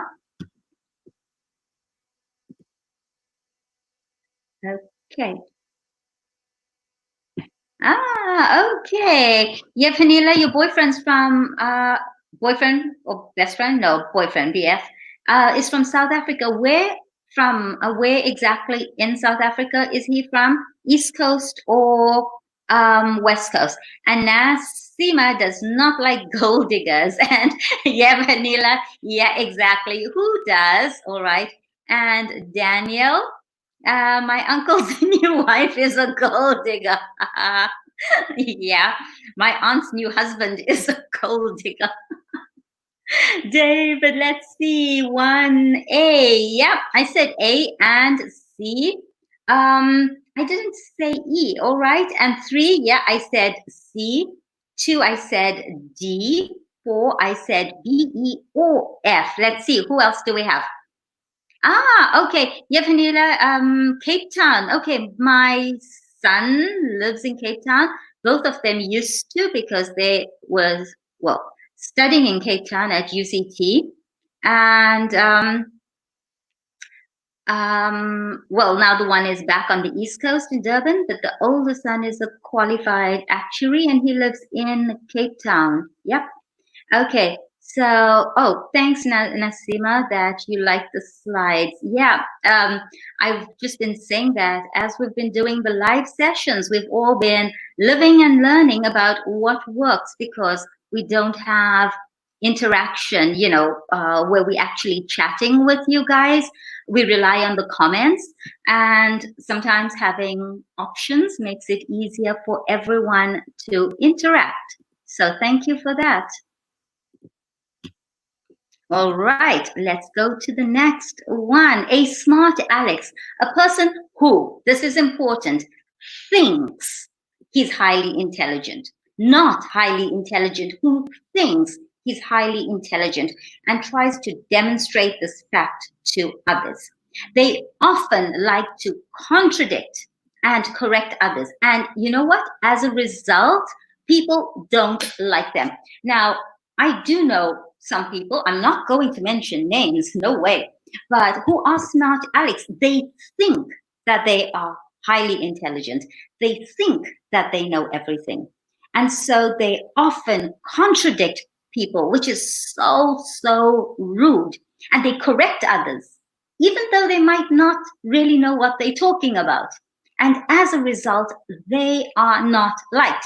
So if you know someone who's a smart Alec, type it in the chat. I dare not. All right. And a wise guy is also a smart Alec. It's another term for a smart Alec. And there's a big difference between a wise man, which is a positive thing, and a wise guy. All right. So quiz time again. So it's Penny what? Come on, guys. Penny what? So we just did smart Alec. So that's easy for you guys. 3A, gold. Penny what, guys? Come on. So what I'd like you to do in the chat is write down the answers. I'm writing them down on my page. So 1, 2, so I think I've got 2E. 3 is definitely A. I've already put it on the chat. 4.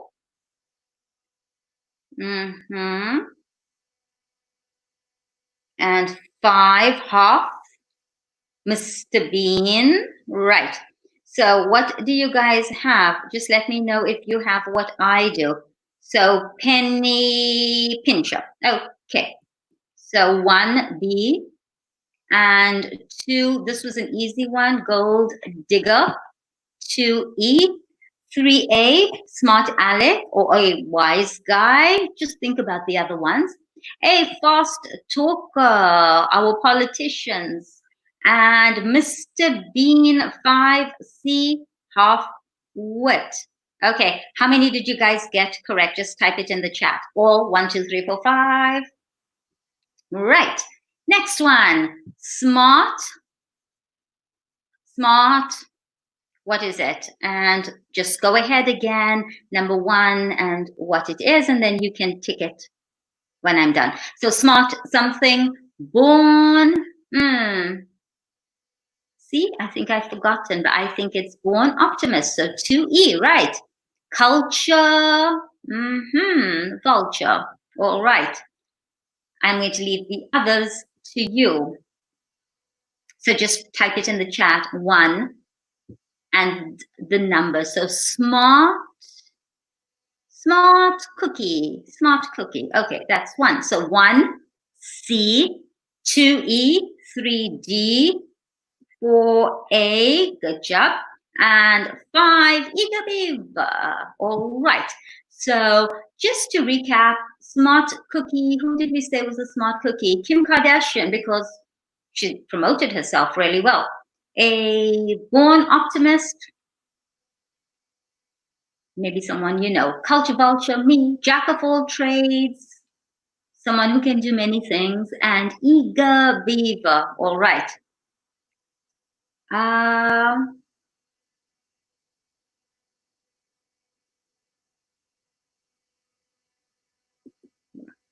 Now, this is basically a summary of the idioms we've done today. And what I'd like you to do is just look at them, and then we're going to look at 3 celebrities, and then you just tell me which idioms would best describe each celebrity. So what I've done here is I've got the positive ones on the left, and I've got the negative ones on the right. So we've got Earth Mother, Family Man, Born Optimist, Go-Getter, Culture Vulture, Eager Beaver, Jack of all trades. You can just choose them. Fast Talker, Cheapskate, Wise Guy, Smart Aleck, Half-Wit, Fuddy-Duddy, the negative ones. And when we look at the celebrities, you look at Rihanna, all right. Which ones would you associate with her, the positive ones? Earth Mother, maybe not. Family Man, no. Born Optimist, probably. Go-Getter, maybe. Yeah. Culture Vulture. I think Culture Vulture, you've got to know the person a little better. Eager Beaver, yeah. Jack of all trades for Rihanna, I would say so. Music and modeling and probably the best beauty range out there. Is she a fast talker? I don't know. Cheapskate, I really don't know. Wise Guy, Smart Aleck? No, I think she knows what she's talking about. Half-Wit, Fuddy-Duddy? No, not really. I wouldn't use any of those. Now, let's look at, oh gosh, my favorite, a sports person, my idol, the person I look up to, Michael Schumacher. Let's look at some idioms to describe him. Family Man? Yes. Born Optimist? Oh, yes. Go-Getter? Yes. Culture Vulture? I would say so, because he spent a lot of time in Italy, in France, in Switzerland, and he's German, and he traveled a lot and seemed really interested in different cultures. Eager Beaver, yeah. Jack of all trades. Driver, humanitarian, but driver also, he was very heavily involved in the engineering side.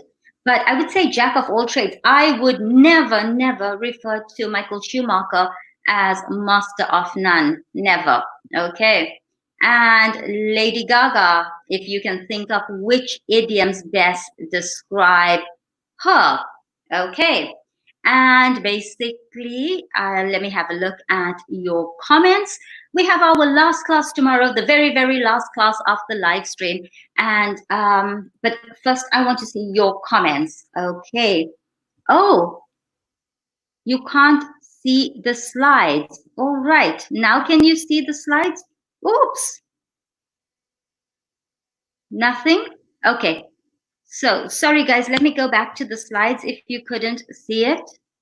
Hold on. My apologies for this. All right. So which ones couldn't you see? Oh, what a mess. All right.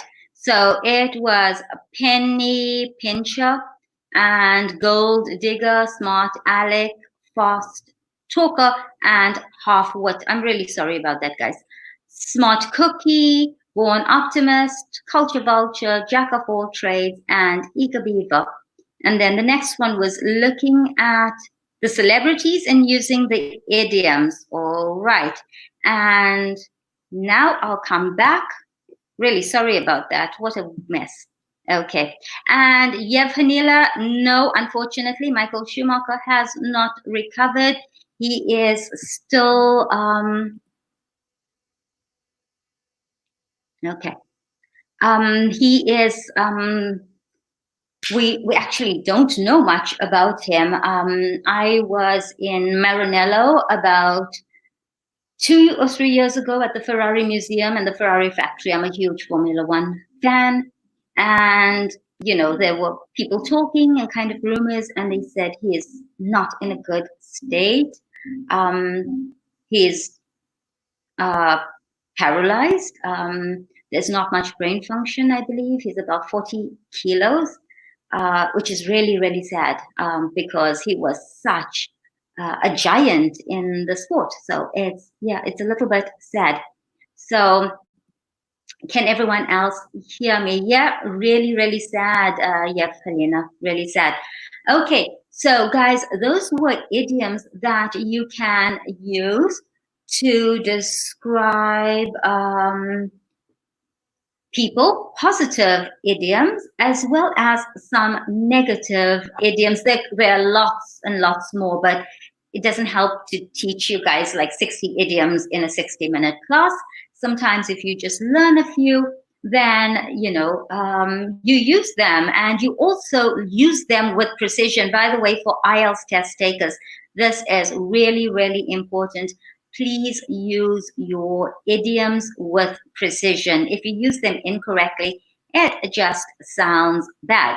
All right, and then on that note, thank you everyone who joined in. Thank you for those who commented. It really does make the class more enjoyable when we have interaction. Otherwise, I really am speaking to a screen, so it's fantastic having you guys on board. Tomorrow is our last class of live lessons, which we've been doing for, wow, the last 4 weeks. I think tomorrow will be my 26th class, and I will be the last class for tomorrow. And again, we are going to do idioms and probably even the third conditional. So guys, see you here tomorrow at 3:15, and the bingo slide that you saw, I'm going to try and make time to fit it in. And until tomorrow, please stay safe. And for those of you who are no longer in lockdown, wear gloves, wear masks, be responsible. You don't want to go into lockdown again. On that note, thank you everyone for watching. Ciao.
Say you're eating a cake, it's delicious. You can say, oh, this is peng.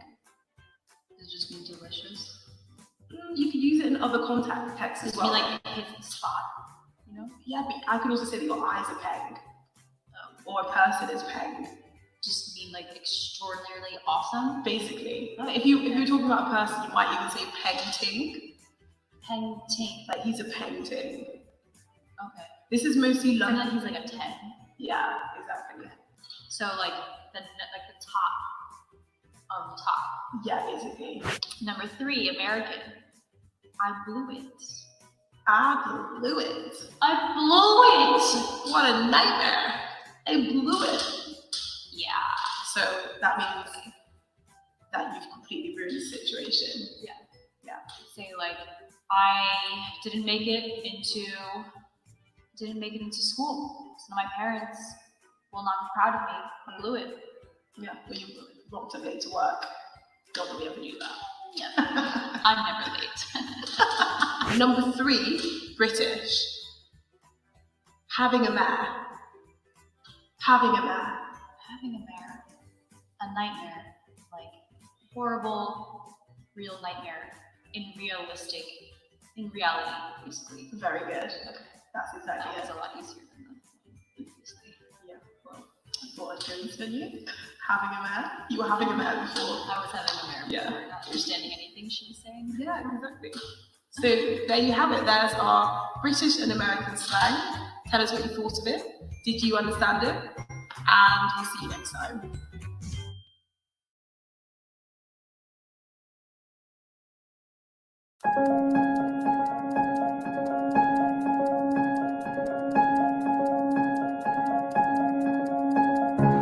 My name is Vũ Nguyễn. Tên tôi là Vũ Nguyễn.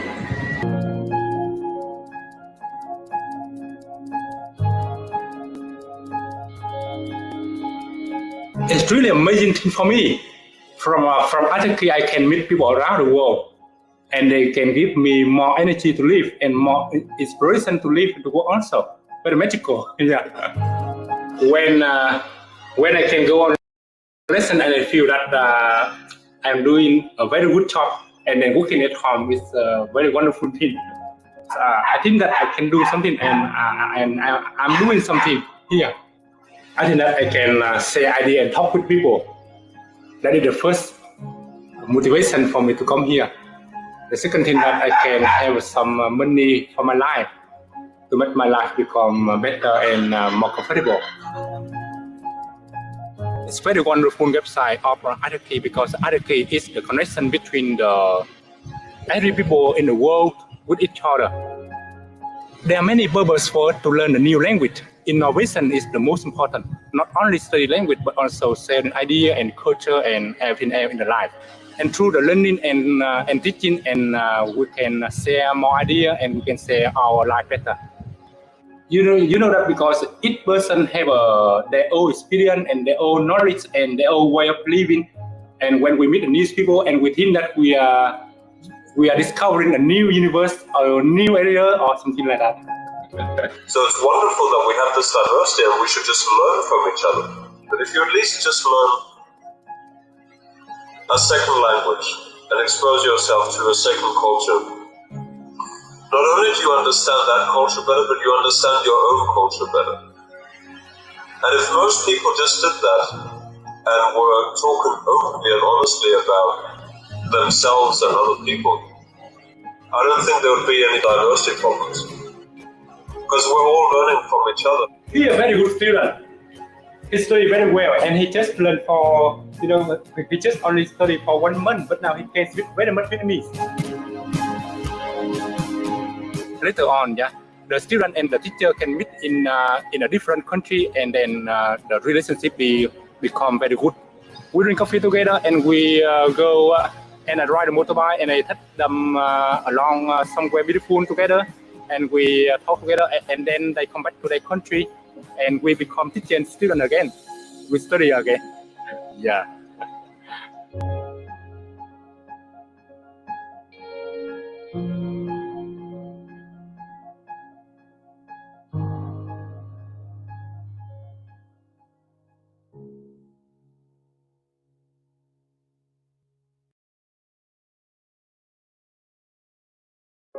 The number of refugees worldwide has reached historic levels, as tens of millions of people seek asylum from conflicts in their home countries.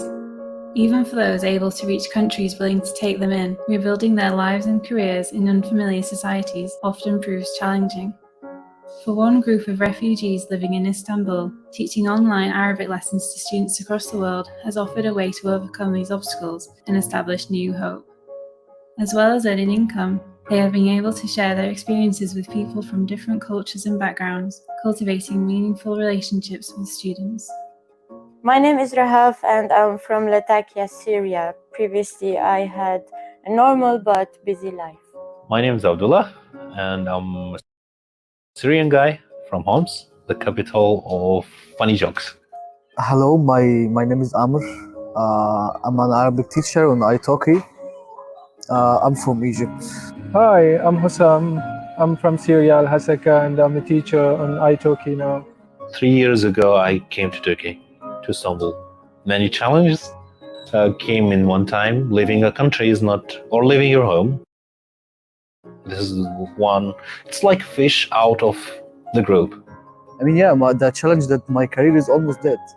This is the only challenge now. Online teaching, yeah, it solves this problem, of course, because you can just be wherever and get online and start your class. What italki offered me is like new students I have never met from another continent, way far from me. Once they want to like learn my language, I feel like this is like, I feel sometimes emotional. italki, Bessa College and NGO Small Projects Istanbul are working together on this project. You know, it's important for people to kind of see and get to know someone who's experiencing a difficult time or who has had a difficult past, and to just remember people are people are people. We need to remember that, you know, we have a shared humanity, and I think that gets lost a lot in the media or in the news. I'm teaching Arabic for first-year students of Arabic in America. We both enjoy teaching and learning online. It's an amazing experience for me as a teacher. I find it so helpful for me, also for the students. Going into it, people might like have these assumptions that you're supposed to like learn something about refugees or like understand something new. But I think it's like most valuable to realize that like you're not really learning anything new other than that like this is like just another person just like you. My tutor Mohammed was like so nice and so willing to work with my level of speaking and comprehension. At the beginning, teaching online was a new experience for me, and it had a lot of challenges, but now I'm used to it. And honestly, I'm enjoying teaching Arabic on italki. I care now, I care more. I care more about the language, I care more about my students. Teaching Arabic is something valuable for me. Maybe give me hope, or I feel gain hope. It's reward for me.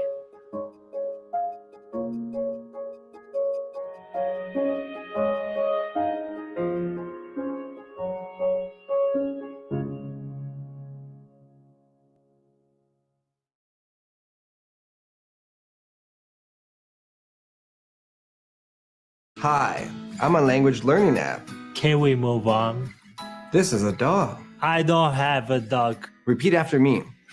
This person eats bread. I want to practice English for my job interview. Incorrect. You haven't reached this lesson yet. Now repeat after me. This person eats bread. Fine. This person eats bread. That's better. Moving on. ¿Cansado de aplicaciones de idiomas inflexibles? Usa italki para aprender como tú quieras aprender y estudiar cualquier idioma con nativos. Meet Peter. He is learning Chinese. He was studying on his own with textbooks, flashcards, and apps, but is still having problems with basic conversation. This is Maria. She loves learning English, but she doesn't have many opportunities to use it. With italki, Peter and Maria are able to get personal online lessons to help them become fluent in a foreign language. You can start learning a language on italki today. Just follow these 3 simple steps. 1. Select the language. English, Spanish, Chinese, French, Japanese. italki has teachers for every language. 2. Select the teacher. With italki, you can choose from thousands of experienced teachers from all over the world. And 3. Schedule a lesson. Online language lessons are the next best thing to living in a foreign country. With italki, you'll have a personal language teacher and real conversations with native speakers. Every day, thousands of people are connecting to international teachers through italki. Find a teacher today and become fluent in a foreign language.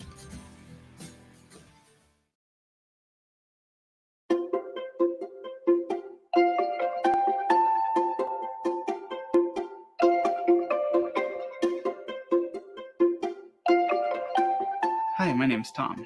I'm from the US, I'm a chemical engineer, and I'm passionate about language learning. I've used italki to learn 8 languages to a conversational level.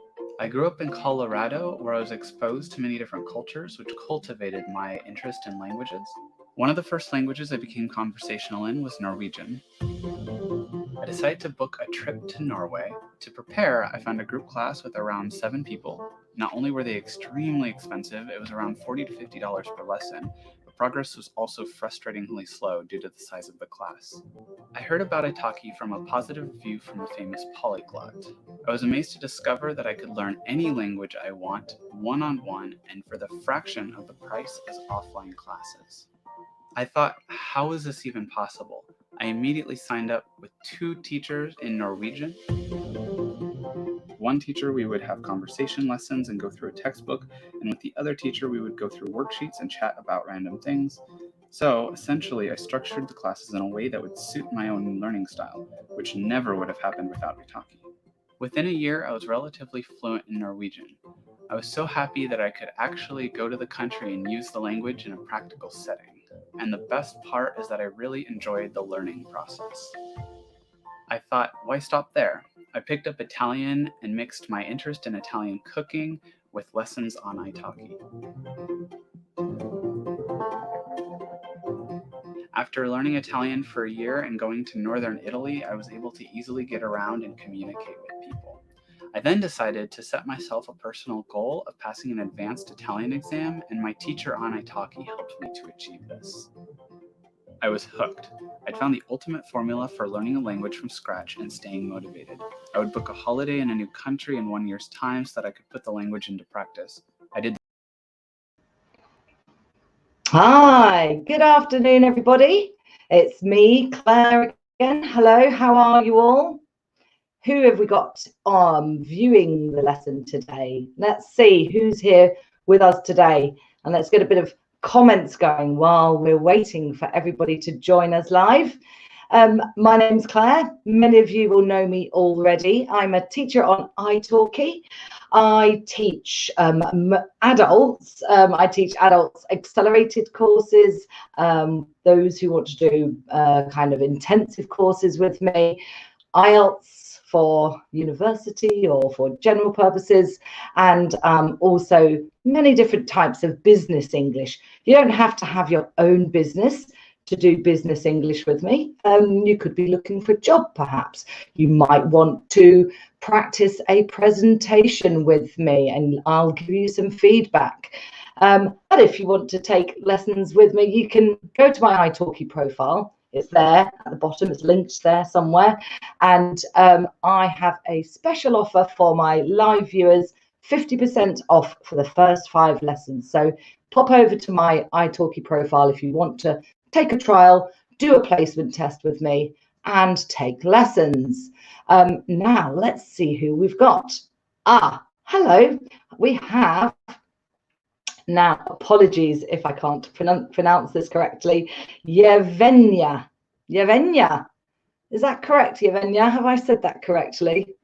Hello, welcome. Thank you for joining my live program today. Is it a program? I guess it is a program, isn't it? Yes. My live show here on italki. Where are you, Yevgenia? What country are you from and where do you live? Because the two aren't necessarily the same, as we all know. Where are you from? I'm from London. Well, I'm technically from Winchester, which is where I was born, but I've lived in London for 25 years, in the centre of London. I've been working in London for 25 years. I've been working for probably about 31 years now. Yevgenia, you're from Ukraine. Okay, great, lovely. And you live in Germany. Hallo, guten Tag, wie geht's Ihnen? How are you? I love Germany. Oh, I lived in Berlin for many years when I was younger. And I go to Germany every year. What part of Germany are you living in? And what are you doing in Germany? Who else do we have with us today? We'll wait for a couple more people and then we'll get going. Perhaps we could just flag up the presentation studio. That'd be lovely. Let's get that going while we wait for a couple more people to join the live lesson today. So today's lesson is, well, it's an introduction to phrasal verbs. An introduction to phrasal verbs, one of my favorite things to teach. I know it's a bit strange, I know they're a bit difficult, but I love teaching phrasal verbs. There's something so kind of interesting about them, because partly, I suppose, because they're so fluid and kind of unusual sounding, and they're quite a lot of fun. So I'm going to teach you basically an introduction to phrasal verbs today. Who else do we have with us watching the program, watching the live lesson today? Well, let's get going, shall we? Now, an introduction to phrasal verbs. An introduction to phrasal verbs. Just bear with us a second. Now, who do we have with us? Just looking for my notes. There's one thing about these live programs, it's a little bit tricky getting everything that you need in one place while you're teaching. Not to worry, I'm getting there. I'm getting there, as we say. An introduction to phrasal verbs. Let's first look at how we pronounce phrasal verbs. Looking at the International Phonetic Alphabet, you can see here how we pronounce it. I'm not sure if you're familiar with this. You can say it after me if you like. Phrasal verb. Phrasal verb. You'll notice that the PH sounds like an sound. Phrasal verb. While you're watching the program, while you're watching this live lesson, you are more than welcome to repeat what I say. Practice pronouncing these words. Phrasal verbs. Introduction to phrasal verbs. Have you ever wondered when we use phrasal verbs, or when you should use phrasal verbs, and why phrasal verbs are confusing? Have you ever wondered these things? Don't worry, you are not alone. Everybody knows that phrasal verbs can be confusing.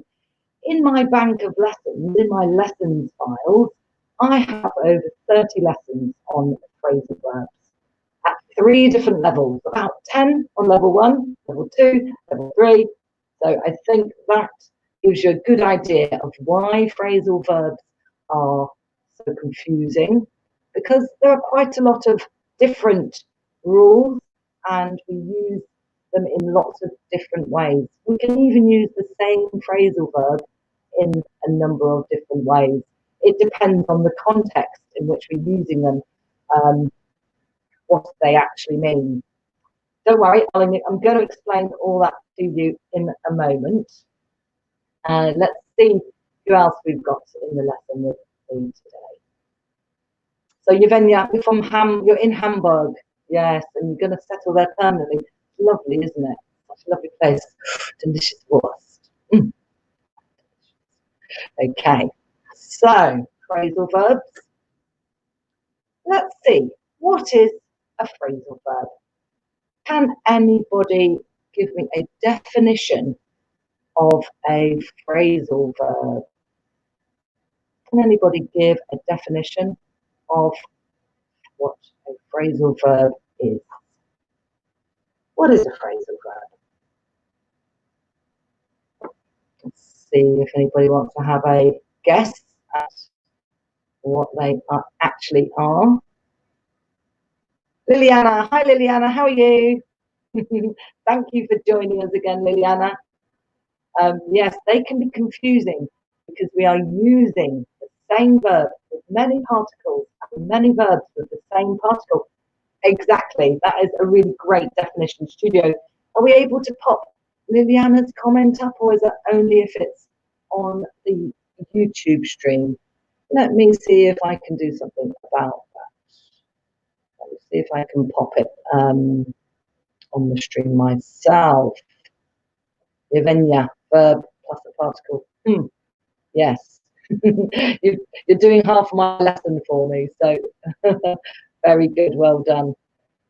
I can't seem to work out how to put Liliana's comment on the YouTube channel at this second, but very good start. Let's give you a definition. A phrase that consists of a verb with a preposition or adverb or both, the meaning of which is different from the meaning of its separate parts. So when we join them all together, they mean something different to what they mean individually. Why they can be so confusing.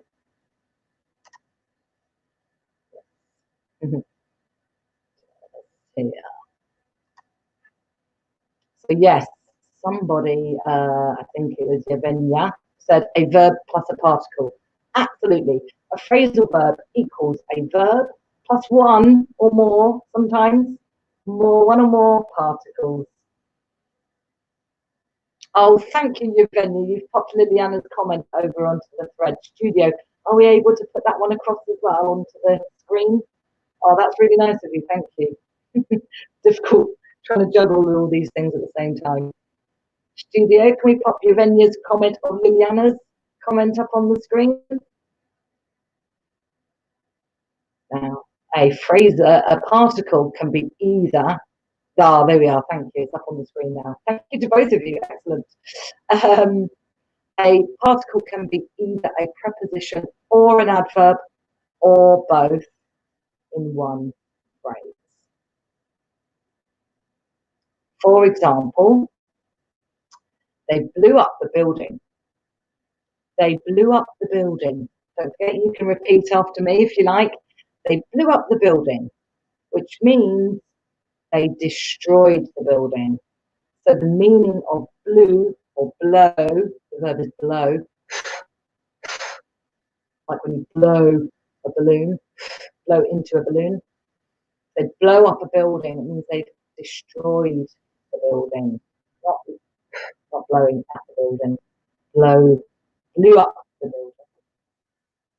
Have you got any phrasal verbs in your languages? If you have, maybe you can think of a couple and pop them in the thread for us. Have you got any phrasal verbs in your languages? Do you know of any phrasal verbs in your language? Any good examples? Liliana, what about in Spanish? I think Spanish is your first language, if I'm correct, if I remember correctly.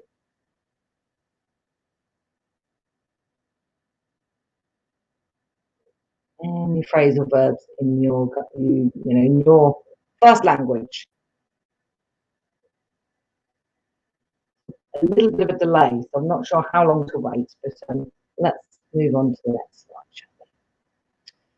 Just to remember that a phrasal verb, supposed to be a phrasal verb, if you spotted my deliberate mistake there. A phrasal verb does not make sense necessarily if you translate every word, but more that you should see it as a whole expression. Think of the whole, all the words together. Okay, 5 top tips for understanding phrasal verbs. Feel free to jot these down on a piece of paper. Feel free to take a photo of this. I will also repeat this at the end of the lesson, so you can just ignore it now if you like and take a photo at the end. Also, if you were in class with me yesterday when I did 5 top tips for understanding idioms, they're very, very similar. Basically the same. But not everybody here today was in class yesterday, so I'm going to do them again for your benefit. Yevgenia, my native language is Russian, and I don't think there are any, but I might be wrong. Interesting. I don't know. I don't know any Russian. A little bit. I know how to ask for no dill on my food because I really can't bear dill, but I love Russian food. Bez grop, пожалуйста. Is that correct? I had to learn that when I went to Russia. Okay, so first tip. Study the context. What else is being said? You can often work out the meaning of anything, really, by the context in which you are in.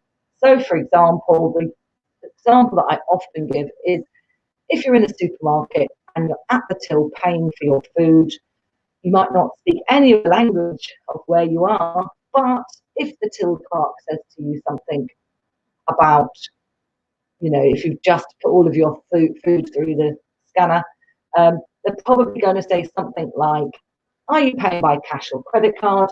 Do you want a bag? Is there anything else I can help you with? So you can guess what is being said from the context where you are. If you're in a library, you're possibly going to be asked questions about what sort of book are you looking for. You can guess what is being said from the context. That's the first tip. Next one. Get yourself a little notebook, phrasal verbs diary, and put them in a special place just for your phrasal verbs. Or you can combine that with an idioms one. Maybe start from the front with your idioms, start from the back with your phrasal verbs. I always say a little notebook, about this kind of size, pocket size, so that you can put it in your pocket, and when you're out, you can grab it and think, which phrasal verb can I use today, wherever you are? Try to use them. Yes, buy a little notebook, write them down, and also give a definition and an example, just to sort of get your creative juices flowing, to give you some, to give you an idea of how to use these phrasal verbs. Look at song lyrics and poems. Poems and song lyrics often use phrasal verbs. You can download the whole phrasal verb, download the lyrics, sorry, and study the whole phrasal verb, not just the individual words. I forgot to say earlier, when I was the slide about when we use phrasal verbs, does anybody know? Does anybody know when do we use phrasal verbs?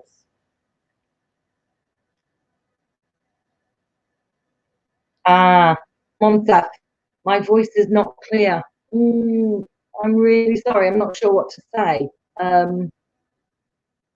I think the internet is a bit tricky. Liliana said she thought that it was only her problem. It seems that the connection is quite bad.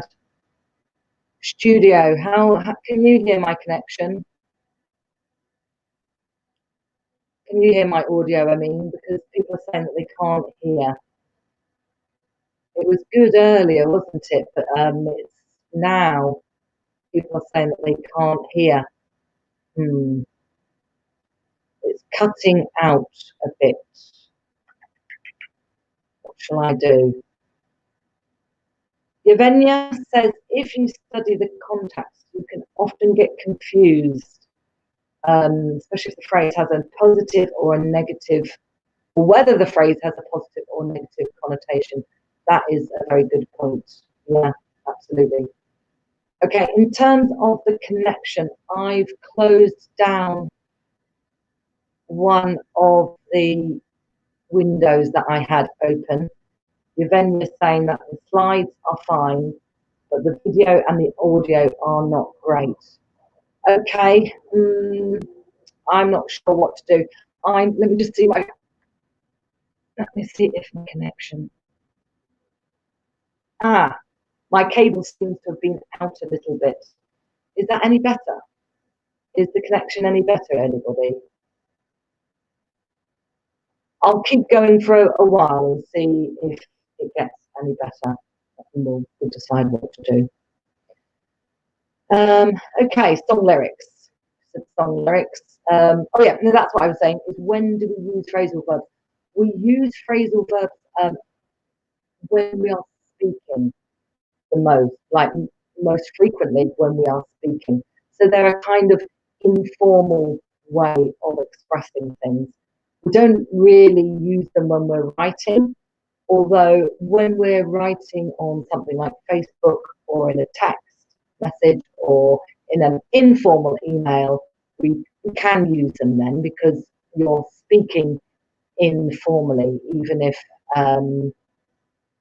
it's written. So you can use them in informal writing and when you're speaking to people informally. Some of them have, we use some of them now in more formal speech. They've become a little bit more formal. But generally we use phrasal verbs in informal speech or informal writing, which is why song lyrics and poems are a good place to look, because poets and songwriters tend to play around, they experiment with language, so they will use phrasal verbs as well. I'm going to keep going. The show must go on at this stage, and I apologise if it's not very good sound in your area. Right, visualise the phrasal verb, see if you can imagine what it means. And you see the image. And then, final tip, which you can hopefully see even if you can't hear me very well, use the phrasal verb as soon as you can after today. We're going to learn a number of phrasal verbs today, and if you write them down and then keep them in your little notebook or on a post-it note, next time you're out and about or next time you're on Facebook or something, try to use them as soon as you can so that you get practice with them as soon as you can. Okay, let's crack on with our first phrasal verb. I'm going to first of all ask you to guess the meaning of these phrasal verbs from the context. So I have 4 phrasal verbs here. The weather is picking up lately, isn't it? Can you pick up Aisha after football practice? That chocolate on the floor, pick it up, please. Ali picked up Spanish really quickly. Can you type in the box what these phrasal verbs mean? Do you know what they mean? Are you able to type them in the box?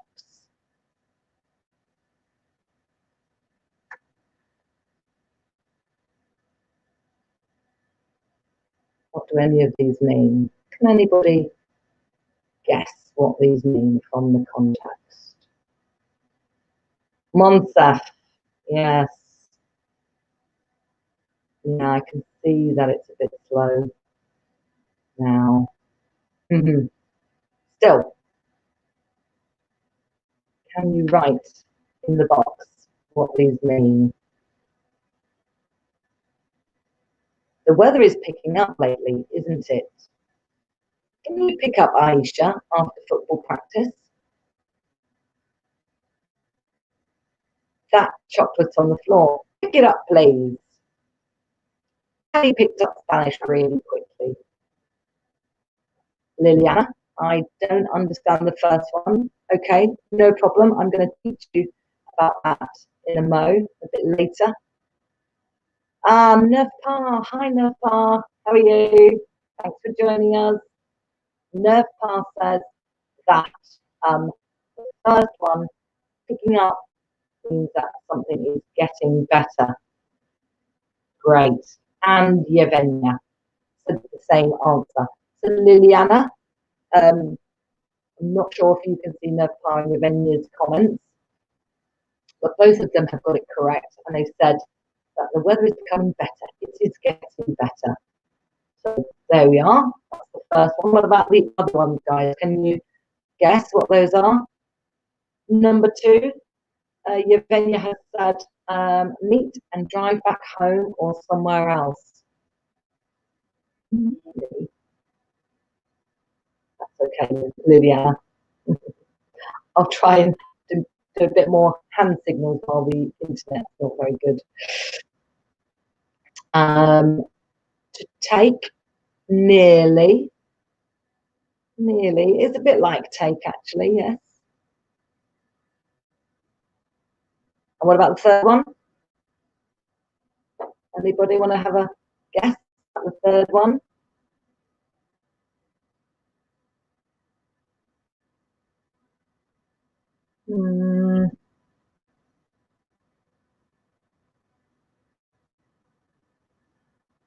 Third one. The chocolate on the floor. Pick it up, please. Pick it up. And Ali picked up Spanish really quickly. Okay, what I'll do, because of the internet question, I'm going to give you.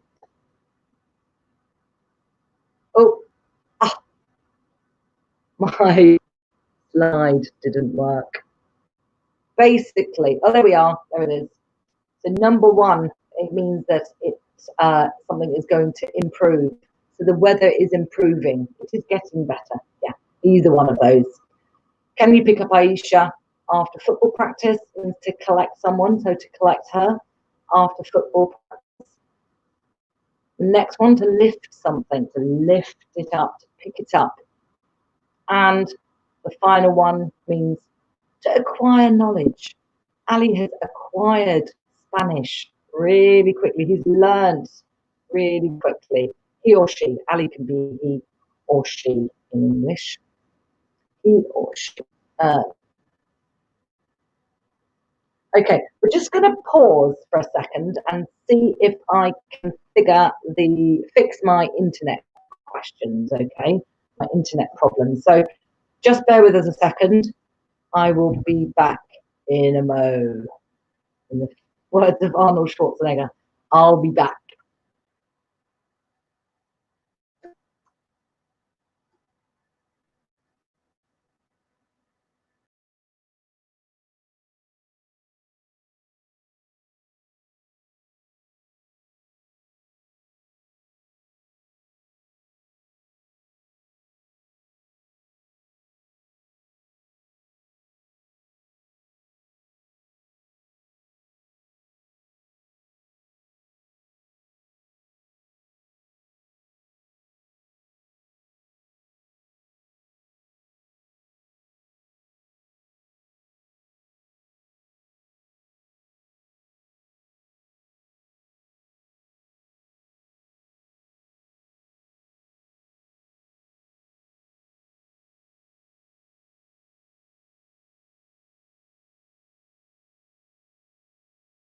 Es aprender.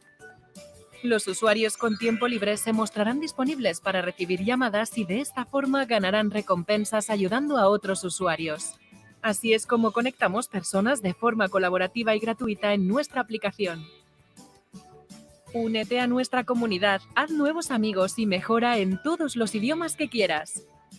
Descarga Lingvi y practiquemos juntos.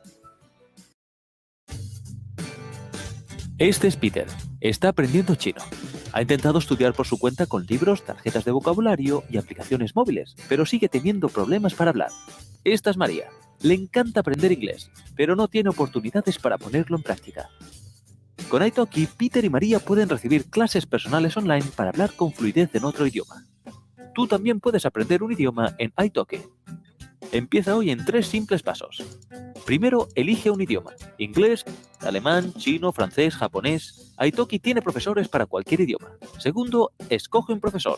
Con italki puedes escoger entre miles de profesores con experiencia de todo el mundo. Tercero, elige el horario de tu lección.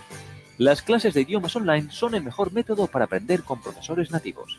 Con italki tendrás un profesor de idiomas personal y conversaciones reales con hablantes nativos. Cada día miles de personas aprenden con profesores internacionales a través de italki. Encuentra un profesor hoy y domina el idioma de tu lección.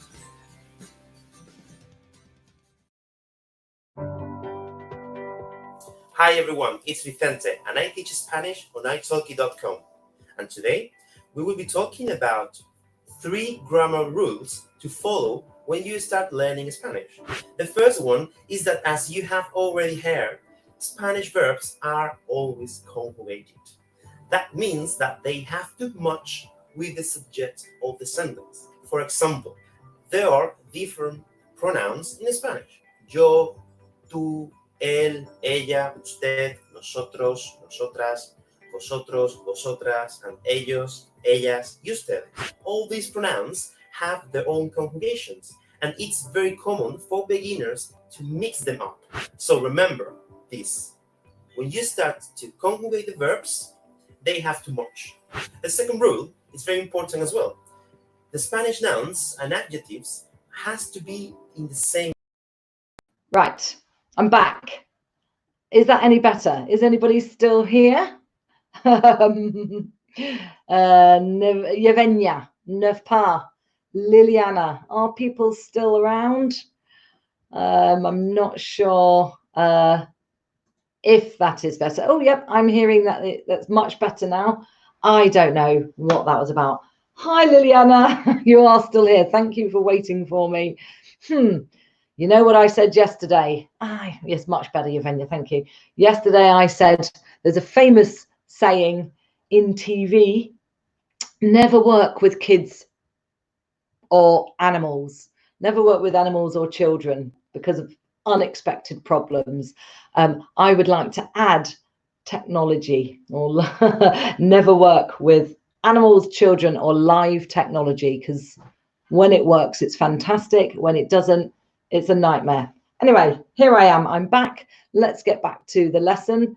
I'm not sure where we got up to, so I'm just going to quickly recap that last slide, or just going to have a quick look at this last slide. Monsef, pick me up to the airport. That's nearly right, actually. Yeah, good guess. Can anybody see Monsef's comment and maybe add to that or change it a little bit? I think Monsef is over on the italki website page. Because you know you can watch this from the italki page or from the YouTube channel live. Right, let's crack on. I want you to look at these following sentences and tell me which one is not a phrasal verb. Study those for a second. Liliana, the live technology will blow up our minds. Yes, brilliant. Gold star, you have used your first phrasal verb from today very, very quickly.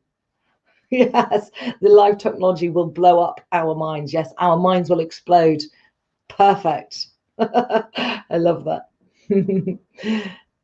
Let's look at these. Phrasal verb, or these phrasal, all these sentences. Which one is not a phrasal verb? I'll read them out loud to you and you can repeat them after me. She looked at the moon for hours. She was looking up at the moon. He looked down on people he didn't like. She didn't know the address, so she looked it up on the internet. Which one of those is not a phrasal verb? A phrasal verb. That's the intonation is phrasal verb. Which one is not a phrasal verb? Let's have a think about this. Let's look at whether the phrasal verb means something else or not.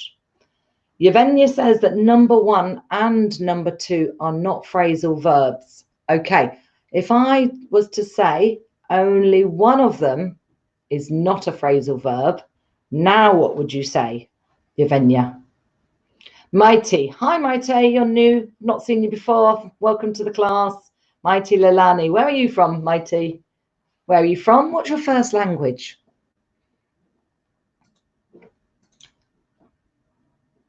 Liliana also says, I think the first 2 examples aren't phrasal verbs. Yes, that's what other people have said, Liliana. Erica says the first one is not. Maite's from France. Hi, Maite. Hi, Erica from Morocco. Oh, are you from Morocco? Or is that just your name? Salut, Maite. Salut, ça va? Okay, so let's look at what these could also mean. Number 1, What could look at, to look at mean? If you look at the moon for hours, what are you doing? If I was to say you are observing the moon, then you might be able to see that looked at means something slightly different. It means to observe. Let's look at the third one. He looked down on people he didn't like. What does that mean? Liliana has guessed that only the first one is not a phrasal verb. I'm afraid that's not the correct answer. I know it's the one that most people know that one already. Many of you probably know lots of phrasal verbs already, but you just maybe don't realize that they are phrasal verbs. And that one, number one, is quite a common one. People don't know that it's not a phrasal verb, but it is. Number three, he looked down on people he didn't like. What does that mean? And what does to look it up on the internet mean? Can anybody guess? Let's give you the answers. So number one, the top one, means to observe. To look at means to observe. Number two, she was looking up at the moon. This one is the one that is not the phrasal verb, because she is literally looking up in the direction of up. So it is a directional preposition. The word up here is a directional preposition. It is not a particle. It is a directional preposition. She's looking up literally at the moon. However, the next one, he looked down on people he didn't like. It doesn't necessarily mean that he's literally looking down with his head. It's not directional. It means he thinks badly of people. To think badly of people, to look down on. Nobody likes being looked down on. This is not a nice thing. Yes, to look arrogantly, Liliana says. Yeah, great, perfect. And to look up something means to search for it. So I want you to now match the phrasal verbs to the definition. They blew up the building. They picked up flowers. They looked up a word. If you can put them into the comments box, which one is which? Is it 1A, 1B, 1C? Monsef, the first isn't phrasal verb. I'm afraid it is. Yes, the first one is a phrasal verb. To look at also means to observe, Monsef. Do you want me to go back? Means to observe. I know, it's such a common one that people don't realise. Okay. They blew up the building. What does that mean? Is it 1A, 1B, 1C? They picked up flowers. They looked up a word. A, they searched for a word in a dictionary. B, they destroyed the large building. And C, they collected flowers from the shop. Liliana has said 1B, 2C, and 3A. Great. Well done, Liliana. Thank you. And Nerf Pa has also said the same, BCA. Yevgenia has said, I was today years old when I learned that looked at is a phrasal verb. What does today years old mean? Maybe that's just a slight typo. And mighty, quarantine is look down. Ah, interesting, mighty. No, that's lockdown, L-O-C-K. But that's another great phrasal verb. Gosh, I should have used that one, shouldn't I, in this lesson? To be on lockdown. Yes, to me mean to be in quarantine. Gosh, when will it ever be over? Yevgenia, it's a meme. Really? Oh, great. Maybe you could send that to me on my italki profile. Go send me a message, Yevgenia. That'd be great. Yeah, it'd be lovely to see that as a meme. Next ones. They jotted down their notes. They picked out flowers and they looked up a word. Notice that they picked out flowers is different to they picked up flowers. Now, what are the answers? They searched for a word in a dictionary. I think I did that one on the last slide. Never mind. They wrote some notes quickly. and they selected flowers from the display in the shop. Can we guess what order are they?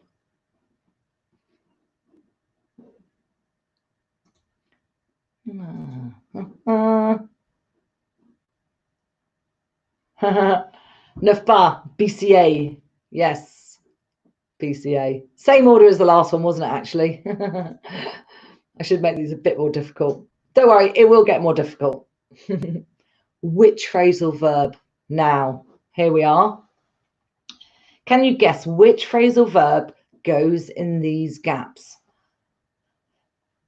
Yeah, same order, sorry. The sales figures have been blank recently. The boss blank on their employees. The students blank notes as they listened to their professor. What goes in the gaps? The sales figures have been blank blank recently, actually. The boss blank blank on their employees. The students blank blank notes as they listened to their professor. Can anybody guess what goes in those blanks? Looks down. Number 2 is looks down, says Liliana. Yes. The boss looks down on their employees. I should have written this in, actually. I should have added that when it's correct, once it's completed. Would out. Neuf pas is picking up. The sales figures have been picking up recently. Perfect. And Danielle. Hi, Danielle. Welcome to class. I haven't seen you here today, so welcome. Where are you from? What country are you from? What's your first language? Daniel has said would out fixed up. I'm not sure which one you're referring to. Liliana has said jotted down. Yes, number 3, the students jotted down notes as they listened to their professor. What's Daniel would out fixed up? Not quite sure. Right, great. Let's go on to the next one. Which phrasal verb are these ones? He blank blank some chocolate on the way home. He blank blank an outfit to wear to the office party. Number 3, if you don't know what it means, you can blank it blank in the dictionary. Do you know what these ones are? Yevenya, how are you getting on, Yevenya? You're from Spain, Daniel. Hi, Daniel. Ça va? No, that's French. ¿Qué tal? Buenos días. Buenas tardes. Nerve. Picked up. Number 1, I think you mean there, yeah? He picked up some chocolate on the way home. Yes. Delicious. What's number 2 then? What have we got for number 2, Neuf pas? Erika says number 3 is to pick it up. Yes, great. And Liliana says pick out. Yes, Liliana. The phrasal verb is to pick out. Because we're talking about the past tense, we need to conjugate it. We need to change it to the correct tense, just like you did with number 3 and number 2 for the last one. Yeah, jotted down. So picked up. Great. Perfect. I'm sure you understand. I'm sure you know that already. And yes, to pick it up. Wonderful. What time are we on? Oh, goodness. Because of the gap, I'm a bit behind now. Now, all of these verbs are transitive. Does anybody know what to be transitive means? It's okay, Liliana. Anybody know what transitive means? Something is transitive. It means that they always take a direct object. This is a slightly strange phrase, to take a direct object. It's a term that we use in grammar when the verb needs to have, when it needs to be followed by, when there needs to be a direct object associated with it. All of these verbs are, I should have had phrasal there. All of these phrasal verbs are transitive. That means that there are many others that are not transitive. They're intransitive. So this lesson has just got transitive phrasal verbs in it. They always take a direct object. For example, they picked up some flowers.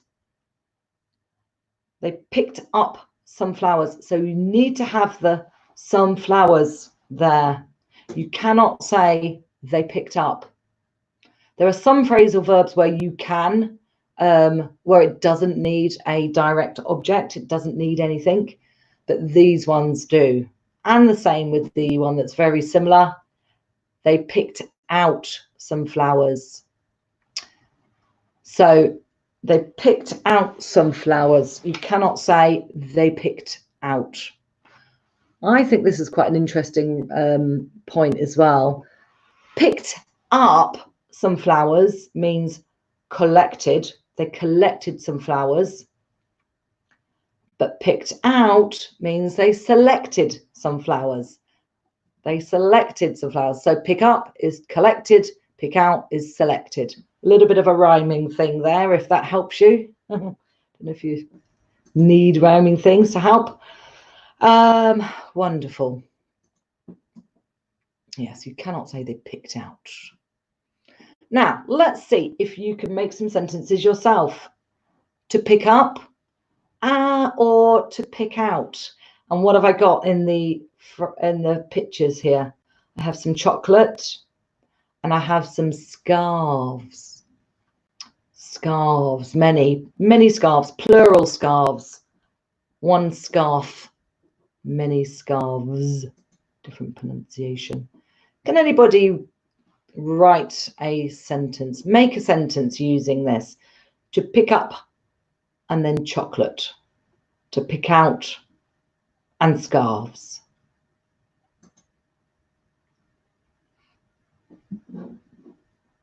I need to refresh my page again because it's been a bit strange. Okay, well, I'll do that for you. Well, did it earlier. They picked up some chocolate on the way home. Please pick me up some chocolate on the way home. I really need a sugar fix. I'm going to go shopping this weekend to pick out a scarf, to pick out a new scarf, to select a scarf. What about these ones? To jot down and to look down. To jot down or to look down. Can you make a sentence using any of these? Because you know, one of my tips is to use your phrasal verbs as soon as you can. So see if you can come up with a sentence of your own in the comments below.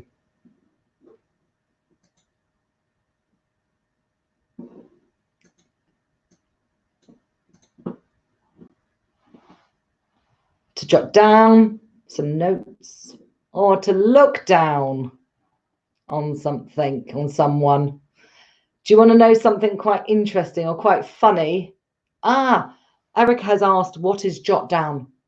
Okay, it was in one of the slides earlier. To jot down, Erica, means basically to write something quickly. So not to write a big, long, beautifully crafted letter, but to jot down quickly. When you need to quickly write down somebody's phone number. Oh, I just need to jot down your phone number. Can you give me your phone number so I can jot it down quickly on a post-it note or something like that?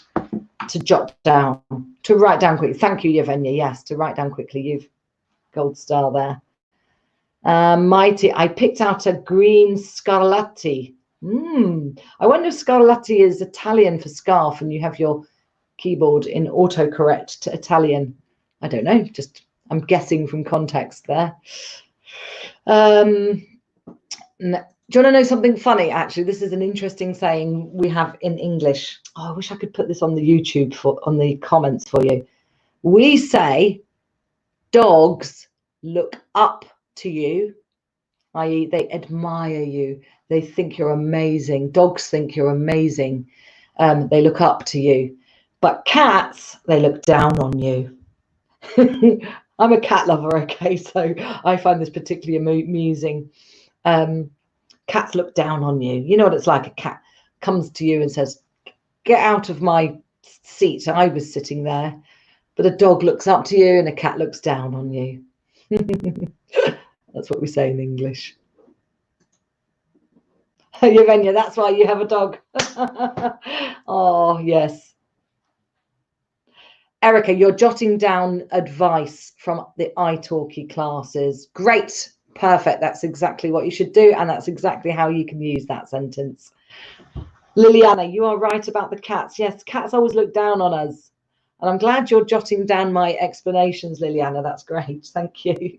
You can take photos. I don't mind if you take photos of the screen too, of the explanations. I love cats, and I know they are assumptive. Oh, that's a nice word, assumptive. They assume a lot about us. Okay, quick sentences using these ones: to look at, i.e. to observe. Remember, this is a phrasal verb. To observe with your, I don't know, camera or your binoculars. I think this one's I'm not quite sure. I can't remember what they call it in space terms. To look at or to look up. Maybe does anybody need to look up what the meanings of these phrasal verbs are? Anybody need to look these up? Do you need to search for the meaning of these phrasal verbs?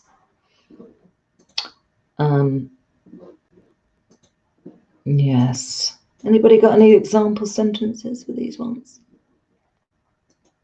I mean, you could say, I looked at that painting for ages. I loved looking at that painting. I love looking at that painting. I love observing that painting. And you could say, I looked up the meaning of this phrasal verb in the dictionary. Okay, let's go.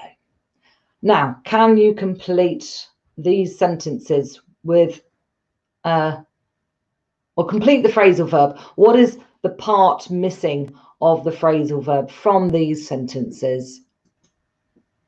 I'll say them out loud. Feel free to repeat what I say. I will model. You can shadow. The wind will blank up over the weekend. The wind will blank up over the weekend. The cat looked blank on his humans. The cat looked blank on his humans. The dog blanked up to her humans. The dog blanked up to her humans. Got it? Got these ones? Liliana, the wind will pick up over the weekend. Yes. What does that mean? The wind will pick up over the weekend. What does that mean? You've got down and you've got look. Yes. The cat looked down on his humans. The dog looked up. Don't forget to conjugate it again, Liliana. So you could either say looked up on her humans in the past tense or looks up to her humans in the present tense. The dog looks up or the dog looked up, depending on when you're talking about. Yevgenia, yes, the wind will get stronger. Yes. Can we pop that one on the screen? Studio, I don't know if that one can go across. Next one.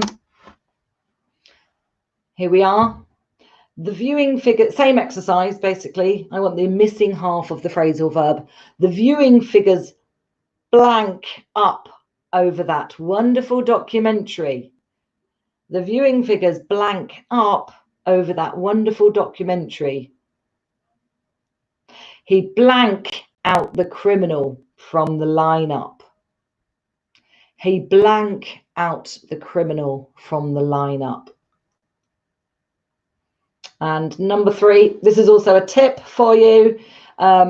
Whenever I don't know what a phrasal verb means, I blank it up. Oh, I give you the second half of it. That's okay. I blank it up in the Oxford Advanced Learners Dictionary. Who doesn't have that? Let me show you my one. Where is it? The Oxford Advanced Learners Dictionary. Absolutely fantastic. It comes with a CD, a CD-ROM, they call it.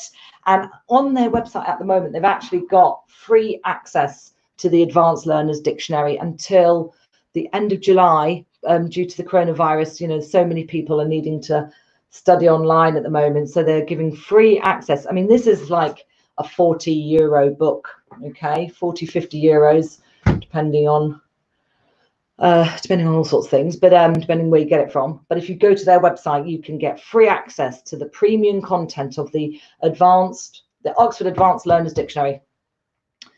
I'm not getting commissioned by them, by the way. I just think it's a wonderful dictionary. Now let's see who's got these right. Liliana has got number 2. Picked up. No. Picked out. Yes. Picked out. He picked out the criminal from the lineup. Great. Yevgenia. Picked, and look up. Well, I can see, Yevgenia, why you've chosen picked for number 1. The viewing figures picked up over that wonderful documentary. Yeah, I can see why you've chosen that one. I was thinking of a different one, actually. I was thinking of blew up. I was thinking that the viewing figures blew up over that wonderful documentary. They exploded. The viewing figures exploded. We went from 5 viewers to 1 million viewers because that documentary was so wonderful. Or wouldn't it be lovely if the viewing figures for this lesson blew up? As they exploded, they went massive. 1 million people watching these live lessons. That would be lovely. Right. Okay. Don't forget to get yourself a copy of the Oxford Advanced Learners Dictionary and go online, access the premium content for free if you can. And there's lots of good phrasal verb advice and definitions and so on in there and online. Right, a couple of speaking tips for you, or learning tips, should I say. I always do these because I just think it's so important that when you're learning a language, any language for that matter, that you use your language in lots of different ways, and you acquire your language in lots of different ways, that you pick up the language, you acquire the language in lots of different ways. There you go. There's that phrasal verb, to acquire knowledge. Make sure when you're trying to pick up English, when you're trying to acquire English, that you use all of these different tips, and for any other language that you're learning, to speak and write whenever you can. Speak to people, even if English isn't their first language. If they speak a little bit of English, speak English with them too. It will help you learn lots about different accents and different intonation, because 94% of people who speak English are non-native speakers. So there's only 6% of us, 6 or 7% of us who are native. And so everybody else that speaks English speaks it with lots of different languages. So try to speak with people, try to write things, try to produce the language. These are the 2 active skills. You can write on Facebook, you can write in a journal, you can write in a daily diary, you can write text messages to people. You can write me a message on my italki profile if you like. Why don't you do that? Drop me a line on my italki profile and we'll see if we can have a bit of a conversation. Watch and listen. Watch and listen to TED Talks, podcasts, YouTube videos and so on. If you're doing listening practice, turn off the subtitles so that you're practicing your listening. If you're doing reading practice, have the subtitles on.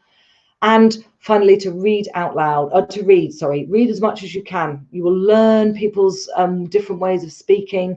You will learn how to sound more natural. You will learn phrasal verbs. You will learn idioms.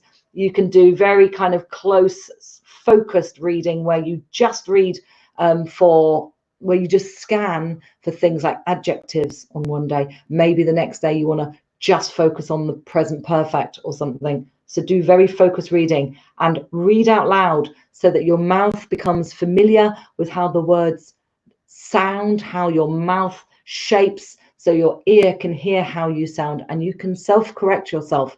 Record yourself onto your iPhone or something. And every day, do it every day. Finally, my 5 top tips. I spoke about these at the beginning. Take a photo if you want to. More than happy for you to take a photo. Somebody said that they were going to send me something. Was it Yevgenia? You were going to send me a meme. Oh, you've said that the numbers increase gradually. Oh, what a shame that the numbers didn't explode. Are there any specific TED Talks that you can recommend? Oh, off the top of my head, there's a really good one that's In the Mind of a Procrastinator or something. It's about learning and how you can kind of learn much more effectively without putting things off, phrasal verb, putting things off. In the Mind of a Chief Procrastinator or something like that. But the British Council has lots of wonderful listening material, watching material, as does the BBC, some really fantastic things. So I'm coming to an end now. There's my 5 top tips. Just going to say thank you to all of you. Thank you to all the viewers today, and sorry about the technical problems. I'm going to be back tomorrow at, what time am I on tomorrow? 2:15, is it? Or 3:15? You have to look on the italki page. Tomorrow we're going to do some Friday fun, a bit of light-hearted Friday fun for all. Invite your friends, all come along. It's our final day of the italki lives. It's been a wonderful month, and so I thought I would finish off with some jokes. Okay, Friday jokes.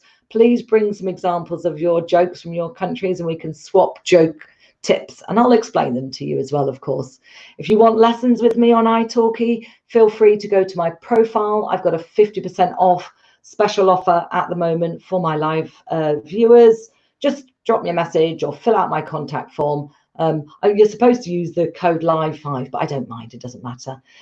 So it's been really wonderful seeing you all today. Thank you so much. Too many names to mention. Thank you for coming back and viewing, coming back to my lessons, and hopefully see you all tomorrow with no technology problems. Yeah, that's been wonderful. Thank you. Phrasal verbs, my favorite. Thanks. No problem, Erica. Thank you. It's been great as usual. Thank you.